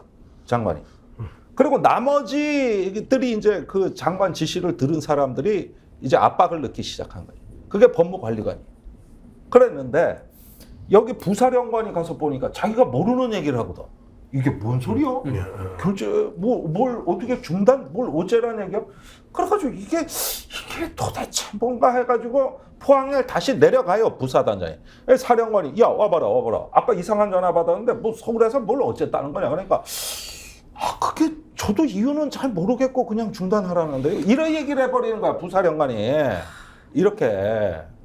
그러니까 지는 잘 모른다 이거지. 그러니까 수사단장 들어와. 이래가지고 해병대 사령관 야 이거 어떻게 된 거야? 이랬는데 그날 하루에만 법무관리관 전화가 4번 내지 5번 왔고 차관 문자 메시지도 왔다는 거고 그게 1일까지 계속됐다 이 얘기거든. 이 얘기가. 그러니까 장관 입장은 나온 거예요. 그런데 요게 막상 네가 결제했잖아. 이제 이렇게 언론이 들어가니까 입 싹 닫고 있는 거예요. 입 싹 닫고 가만히 있는 거예요 그냥. 그러니까 이제 그리고 법무관리관한테 지시만 하는 거죠. 그놈 혼내줘. 그놈 구속시켜. 뭐 그놈 항명죄 뭐 다 걸어. 뭐 별의별 짓을 다 했을 거 아니야 지금쯤. 그러니까 이제 지금 이제 말씀을 들어보면 30일 밤과 31일 새벽에 상황이 뭔가 변경이 됐어요. 그죠? 갑자기 잘 가서 이제 내일 이제 싹 이 홍보를 크게 폼나게 이제 국방부 하면 할 참인데 긴급 대책위가 떴다는 거는 뭔가 상황 변경이 있었다는 거야. 그러면 이 상황 어떤 상황이 바뀌었느냐? 전체적인 사건과 관련 없는 상황이 지금 들어온 거 아니에요? 누군가의 전화, 난 누군가의 아니, 당연하죠. 그죠? 그러니까 자. 그 대통령실 자료관 이후로 벌어진 일이에요. 그러니까 이게. 근데 이게 이제 여기서부터 대통령실이 이제 책임져야 되는 영역이 이제 이 시점부터 나오는 거잖아요. 네. 30일 밤, 네. 31일 아침. 그러면 관련된 전화기만 한번 들여다봐도 포렌식해. 되겠네요. 그러니까 이게 수사단장 휴대폰만 포렌식을 하고. 근데 말씀 중에 바로 잡을 거는 예.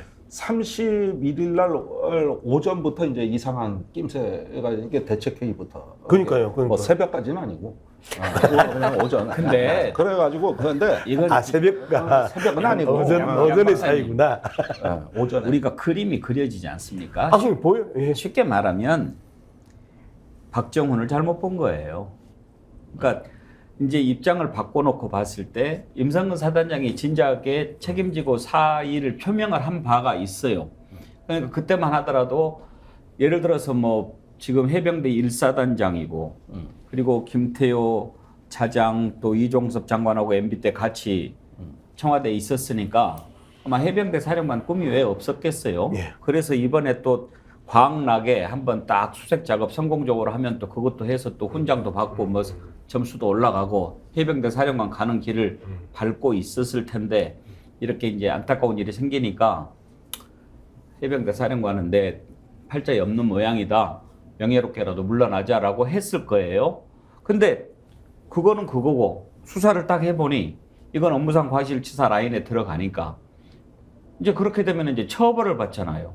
처벌을 받으면 불명예 제대하게 되는 거고 형도 살 수도 있는 거고 그렇게 되니 구명을 했겠죠. 나 이러다가 명예롭게 가지도 못하고 이건 뭐 완전히 이렇게 되게 됐습니다. 그러니까 이제 그냥 우리가 뇌피셜이에요. 네. 뭐 김태호 차장이나 그러면 안 되지. 걱정 마. 살려줄게. 야, 다시 빠꾸시켜. 그랬을 수 있는 거죠. 그런데 거기에서 이제 놓친 게 그렇게 했을 때 군대에서 속된 말로 야 까라면 까 해서 깔 줄 알았는데 이게 박정훈을 만나버린 거예요. 이게 그러면서 이제 말 안 듣는 사람이 돼버린 말 안 듣는데요. 이런 이제 그때부터 복잡해지고 야 그러면은 더 세게 밀어붙여 그렇게 생각했는데 박정훈을 잘못 본 거지. 아니 근데 이제 그런 관점에서도 접근할 수 있고요.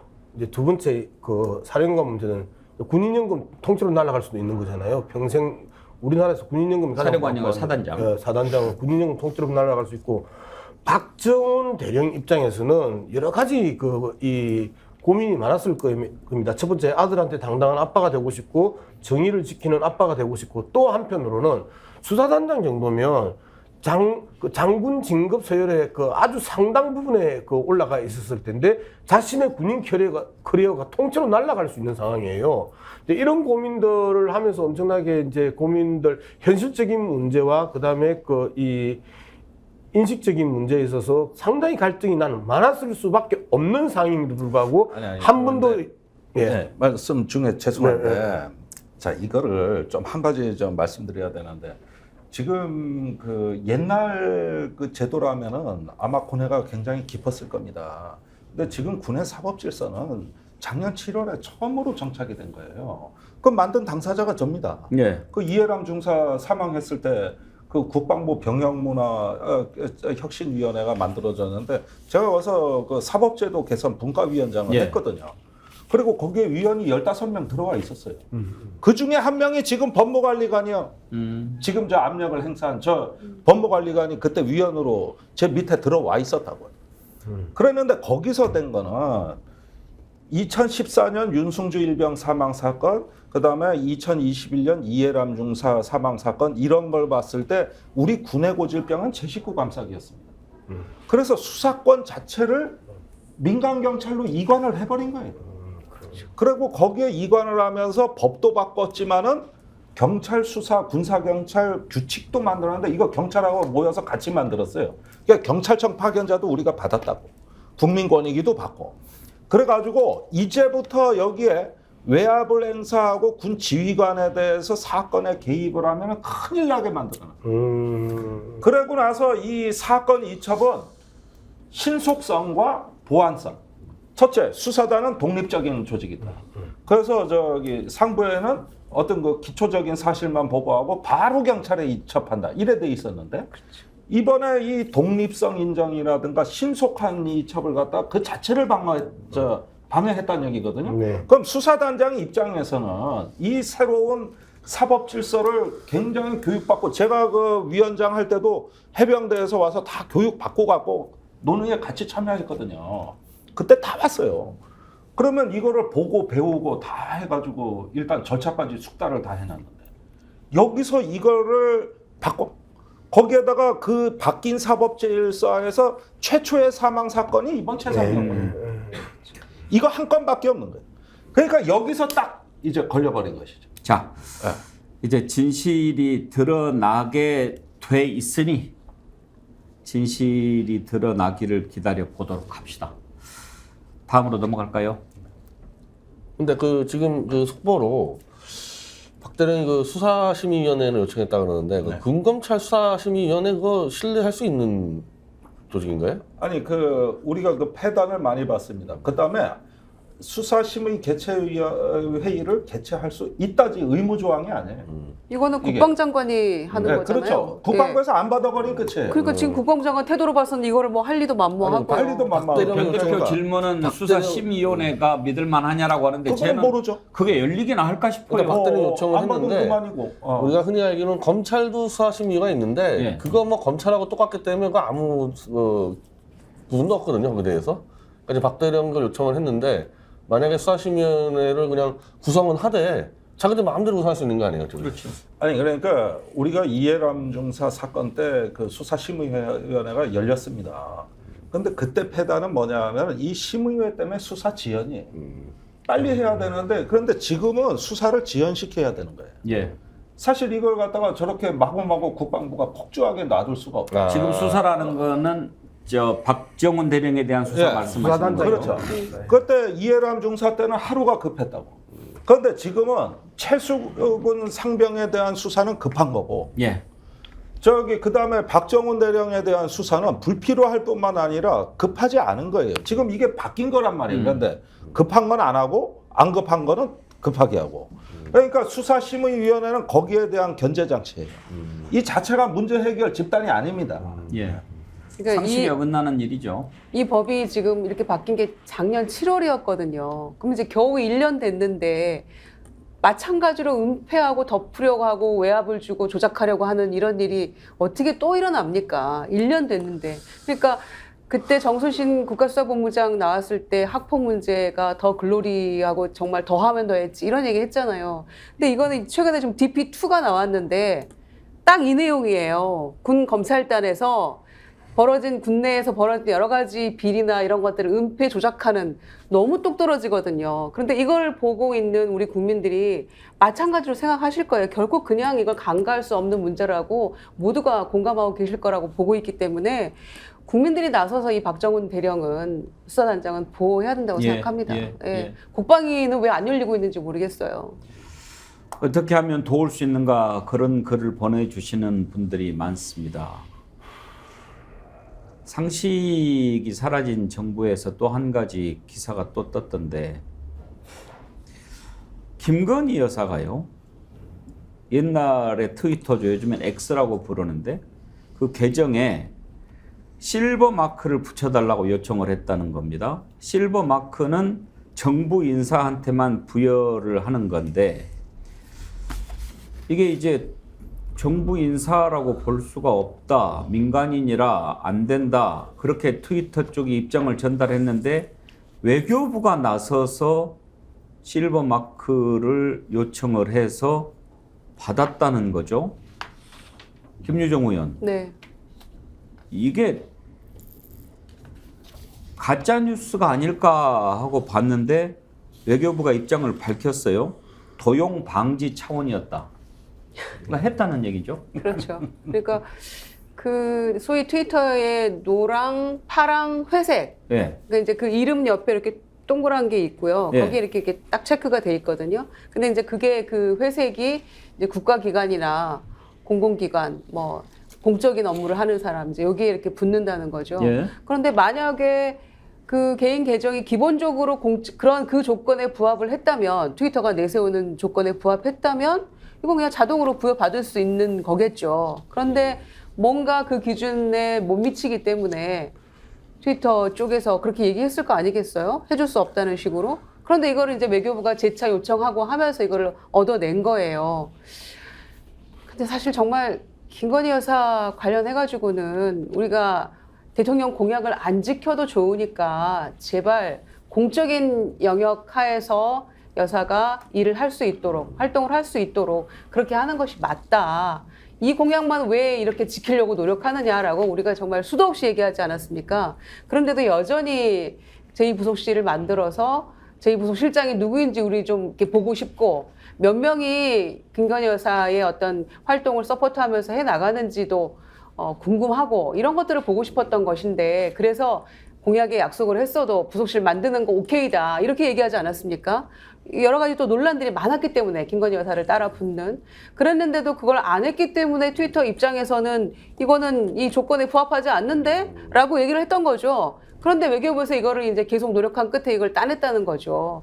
근데 이제 이 부분에 대해서도 야, 대한민국 외교부가 지금 이런 일을 하는 곳인가? 그러면 알려지지 않는 수많은 비하인드 스토리가 더 있을 텐데 다른 건으로는 얼마나 또 국민들이 알면 기함할 일들이 숨겨져 있을까 이런 생각까지 하게 되는 거죠.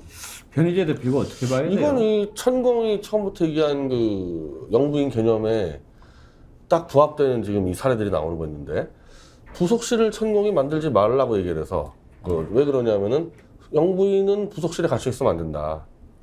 전 조직을 같이 일을 해야 된다. 영부인은 김건희에 대해서. 자 그러면 트위터가 이번에 이 대한민국 영부인에 대한 공적 지위를 인정하지 않는 이유는 대한민국 법체계에서 영부인은 없어요. 공적 지위가. 근데 이제 질 바이든 여사는 왜 있냐? 미국에는 법체계가 있어가지고 실질적으로 법에 근거해서 영부인에 대한 비서진도 있고 비서실장도 있고 한 10여 명의 이제 조직이 꾸려진단 말입니다. 그 차이 때문에 이제 질 바이든은 부여해주고 한 거 안 해준 건데 이걸 외교부가 나가서 했다는 얘기는 천공이 말한 대로 김건희 여사는 부속실을 뛰어넘어서 외교부까지 움직일 수 있다는 얘기잖아요, 지금. 그러니까 천공 말대로 가고 있는 거죠. 그래서 그렇게 부속실 만들어간다라도 안 만드는 이유가 부속실을 만들면은 부속실에 한 직원 2-3명이 갇혀 있는데 이게 없으니까 전 정부 조직을 지금 활용하고 있는 거 아닙니까? 딱 떨어지는 얘기죠. 부속실을 안 만드는 결정적인 이유는요. 서류와 영수증 때문이에요. 예. 부속실을 안 만드는 이유는 서류와 영수증 때문이고 그냥 전화 한 통 하면 되지. 왜 자꾸 공문을 보내서 이거 해라 저거 해라 해. 뭐 국토부에 전화하면 고속도로가 만들어지고 외교부에 전화하면 배지가 날라오는데. 아니 그러니까 요즘은 이 정부는 땅 투기도 안 해요. 정보를 얻어서 땅을 왜 사? 고속도로를 오라 그러면 되지. 그러지. 왜 우리가 힘들어 가서 땅을 사고 걔를 오라 그래. 이렇게 컨셉이 다르고 차원이 달라요. 이번 트위터도 마찬가지야. 제가 알기로 약간 기사에서 조금 취재가 덜 된 부분이 있어 보여요. 실버 마크는 말입니다. 예. 정부의 고위 인사가 아니라 민간인 중에서도 오피니언급들한테 일부 주는 걸로 저는 얘기를 듣고 있습니다. 사실 김건희 여사가 실버 마크를 원했던 것은 그것 때문이에요. 그러니까 예를 들면 뭐 일론 머스크라든가 레이디 가가라든가 사실은 민간인 중에서도 이렇게 트위터가 관리해주는 인맥들이 있어요. 일론 마스크가 트위터 그 주인이에요 지금. 그러니까 그렇죠. 인수했네. 예. 그리고 이름도 바꿨잖아요. 예. 맞아. 걸마가 대장이에요 그거. 그러네요. 그러니까 이런 식으로 해가지고 기업인은 기업인들끼리 이런 네트워킹에 능수능란화되는 거예요. 지금 여기 트위터 본사에다가 실버 마크가 필요하다고 이야기할 때는 하나의 오피니언 그룹의 네트워킹 되겠다는 얘기지. 이 자체가 어떤 정부의 기능을 영부인이 수행한다는 논리로 밀어붙인 건 아닌 걸로 알고 있거든요. 기사 내용이 약간 차이가 있는 것 같고. 아니 이제 그 부분에 대해서도 간단하게 좀 이야기를 하고 계속 있는 이야기 들으니까 저는 너무 재밌었어. 어쨌든 국민당 상근 부대변인은요 이렇게 이야기를 해요. 사회적 약자를 보듬기 위해 낮은 곳으로 향하는 김 여사의 활동이 사회적 약자를 보듬기 위해서 낮은 곳으로 향하는 김 여사의 활동이 SNS를 통해서 전 세계에 알려지면 그 자체로 국격을 한 단계 높이는 외교 활동이다. 아주 천부적 아첨의 그 기질이라 이런 잘 드러나. 이런 좋은 일을 너무 아름다운 얘기인데 누가 하지 말라냐고. 아니 그러니까 하라니까 낮은 곳으로 가시라고 SNS도 하시고 몸이 안 가는 실버하고 뭔 관계가 있냐 이거. 그러니까 실버 낮은 곳으로 가고 싶을 때 몸이 안 가고 낮은 곳으로 가. 근데 높은 데로 가고 있잖아요. 지금 이게 낮은 곳으로 가면 빈곤 폭로를 하고 야당이 욕하고 그러니까 그러죠. 네, 그래서 이게 제가 알기로는 5월에 이게 추진될 때 제가 들은 얘기는 조금 이 기사보다는 훨씬 더 다양합니다. 두 분이 프로그램 하나 해요. 오늘 정말 두 분이 너무 보니까 이 박자도 잘 맞고 혈액형이 재미지네. 같은가 봐. 내가 보니까 뭐가 좋아요. 맞아요. 내가 봐도. 아니 방송 중에 좀 딴 이야기 좀 하지 마세요. 좀 주제가 좀 흐트러지잖아요. 좀 더 어려지고 왜 앵커가 방송을 방해하고 그래요? 네, 계속하세요. 예. 소리 지르니까 뭔 얘기 하든지 잊어버렸잖아. 좀 전에 내가 재밌는 쪽으로 이야기할 걸. 그 얘기를 들으니까 무슨 연결이 되는데 그러니까 이제 이 영부인 지위가 아니라 자기 개인의 이 공적 오피니언 리더의 영향력을 인정해달라지 막 그런 차원이라면 질 바이든 여사는 이미 그러니까 버스 레디만 세컨 레이드를 했었던 사람이에요. 부통령 부임하면서. 예. 그리고 실제로 교육학자, 교육운동가로서의 자기의 개인 브랜드 갖고 있는 사람인 거고. 그러니까 계속 지금 이 질 바이든하고 비교가 됐을 때 김건희도 나도 그 정도의 개인 영향력 있다. 그럼 해달라면 그렇게 해서 했다는 거잖아요. 지금 말씀하면. 아니 트위터에 연락할 때 아예 저기 질 바이든 여사를 저기 들이댔다고. 거긴 되고 왜 안 되냐. 그러니까 원래 첫 번째 답변은 뭐냐면 외교부가 받은 거는 안 된다였어요. 그러니까요. 안 된다였다고. 그런데 제차 3차 졸라댈 때 질 바이든 여사는 해줬지 않느냐. 이래가지고 이게 몇 번 왔다 갔다 한 거예요, 이게. 그래서 된 거기 때문에 질 바이든 여사를 끌어들인 거다. 그 다음에 원래 목적은 뭐냐면 오피니언 그 리더, 제 메이저 그룹에 들어가겠다는 거예요. 그러니까 이거는 나중에 윤석열 정부 임기가 끝나도 계속 이 활동을 하겠다는 거예요. 지금 그 준비를 해가지고 오피니언 안에 내가 왜 없냐 이 얘기하는 거거든요. 아니, 대통령 부인해서 내려오면 이거 회수가 다시 회수하고 원래 이런 거 자동 없나요? 회수입니다. 원래 자동 회수예요. 네. 공직자들 저 장관 그만두면 이튿날 트위터가 귀신같이 알고 떼버립니다. 마크. 아니 언제부터 외교부의 부훈이 안 되면 되게 하라로 변한 겁니까? 근데 이거 사고인데. 근데 이거 달면 뭐가 달라져요? 아니 약간 이제 도용 방지는 좀 효과가 있긴 있죠. 사실은 이 트위터에 예. 각종 그 도용 계정들이 많이 있거든요. 예. 그래서 뭐 저도 가끔 헷갈릴 때가 있어요. 이런 거는 이런 부분들은 효과가 있는데 글쎄 김건희 여사의 만약에 개인 브랜드 파워라든지 그 스피커로서의 그 인지도 그렇게 대단하나? 실버 마크를 달면은 뭐가 달라지는지 저는 이걸 보고 좀 궁금해요. 그러니까 그거 다 해요. 예를 들면 유엔이다 뭐 했을 때 유엔 뭐 도용된 트윗도 많이 있거든요. 그런 경우들이. 계정이 그거 해킹을 말고는 뭐 당하니까. 별거. 아니 그래서 이걸 처음에 그 저 외교부가 이거 하소연하던 건 뭐냐면은 안 되는 걸 되게 해줬다는 거예요. 외교부가 나서가지고. 그러니까 안 되면 되게 하라. 사실 별거 아닌데 딱 그렇게 김건희 되는 여사가 이게 엄청난 여기 들어가면 마치 무슨 뭐 귀족 사교계에 들어가는 줄 알까 오해를 했을 가능성이 있어요. 이거 별거 아닌 겁니다. 이거. 돋보이고 싶었던 거죠. 그러니까 질 바이든인데 왜 나는 없어 이런 식으로. 예. 그 별거 아닌 거예요. 외교부를 외교부를 동원하고 동원했다는 했다는 그 자체가 황당하다 이거예요. 그러니까요. 외교부 직원들이 진짜 여러 가지 자괴감을 많이 느꼈을 겁니다. 바이든 날리면 사태 때부터 쭉 해가지고 아마 뭐 이렇게 글을 써도 한참을 썼을 것 같은데요. 근데 지금. 참고로 이게 만약에 옛날 부속실 체제를 있었으면요. 부속실에 직원 한 2명 데리고는 이런 작업하기 되게 어려웠을 겁니다. 이게 오히려 부속실이 없으니까 그냥 마음 놓고 막 정부처럼 하면서 활개치는 부분들이 있는 거죠. 근데 왜 이럴까요? 관종이라고 해야 돼요. 관종. 관종이라. 이 건에 대해서는 이 건에 아니, 대해서. 그러니까 일종의 허영심이에요. 그게. 저번에 그 재인구달 초청해서 왜 이렇게 같이 다녔지 않습니까? 뭐 이런 걸 쭉 보면은 그 이민지 구성에서 본인의 그 격을 끌어올리기 위해 가지고 엄청난 에너지를 쏟아요. 사실 안 해도 되는 짓을 많이 한다고요. 거기에 엄청난 비용과 노력이 들어가고 국민 세금이 들어가는 겁니다. 그게. 그런 것들이 일종의 허영심이죠. 야, 근데 이제 그 충분히 컨셉은 이해가 되는데 허영심이라는 단어로 김건희의 지금의 행태를 비판하는 게 정서적으로 감정적으로 썩 와닿지는 않아.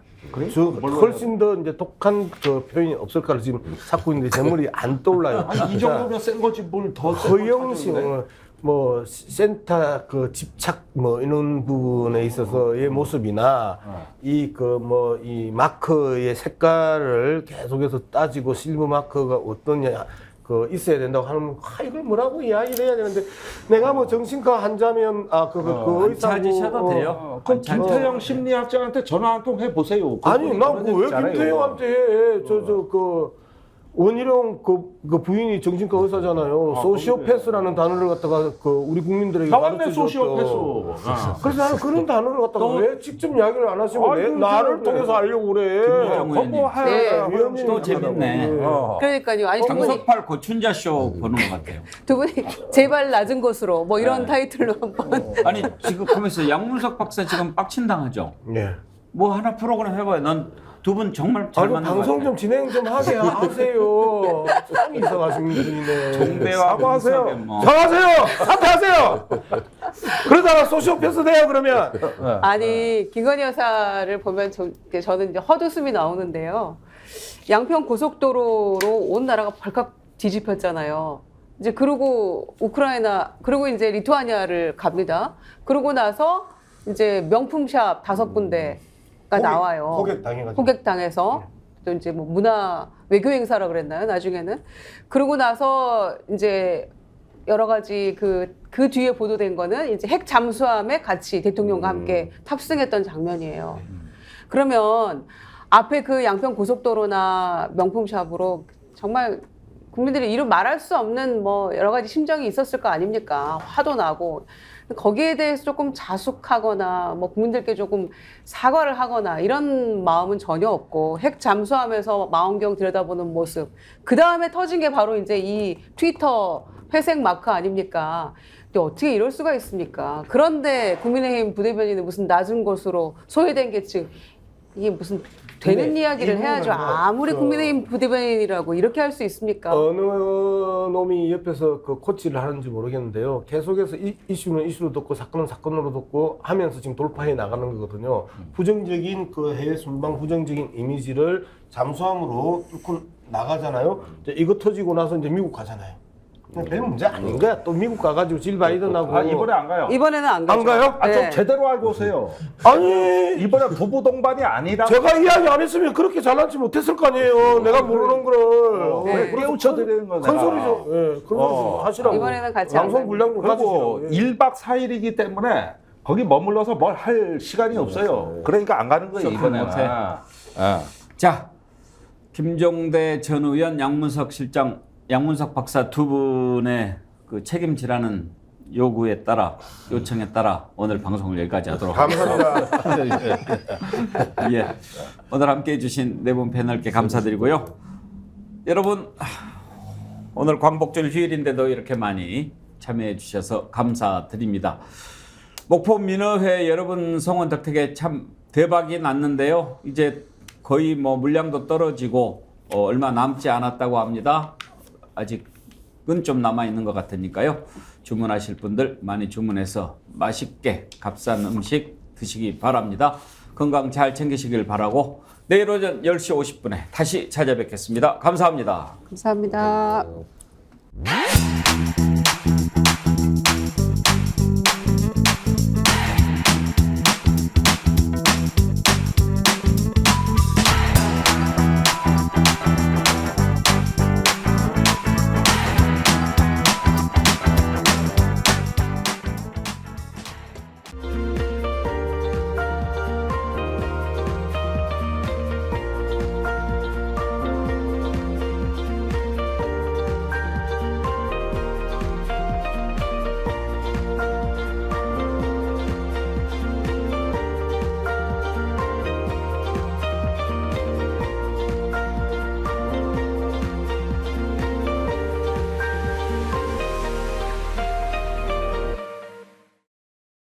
픽스몰에서 판매하는 민어입니다. 여름 보양식. 전라도 목포에서 잡은 민어를 최고로 치는데 이 민어를 산지 직송해서 여러분들 집까지 29,900원에 보내드립니다. 민어 껍질, 불에 그리고 살코기 포함해서 29,900원입니다. 스픽스몰이나 더보기 링크에 여러분들이 들어가 보시면 이렇게 진공 포장이 돼가지고 뜯어가지고 드시기만 하면 돼요. 요거 소주 2병 값입니다. 껍질 이거 진짜 맛있습니다. 이거. 그러니까 여러분들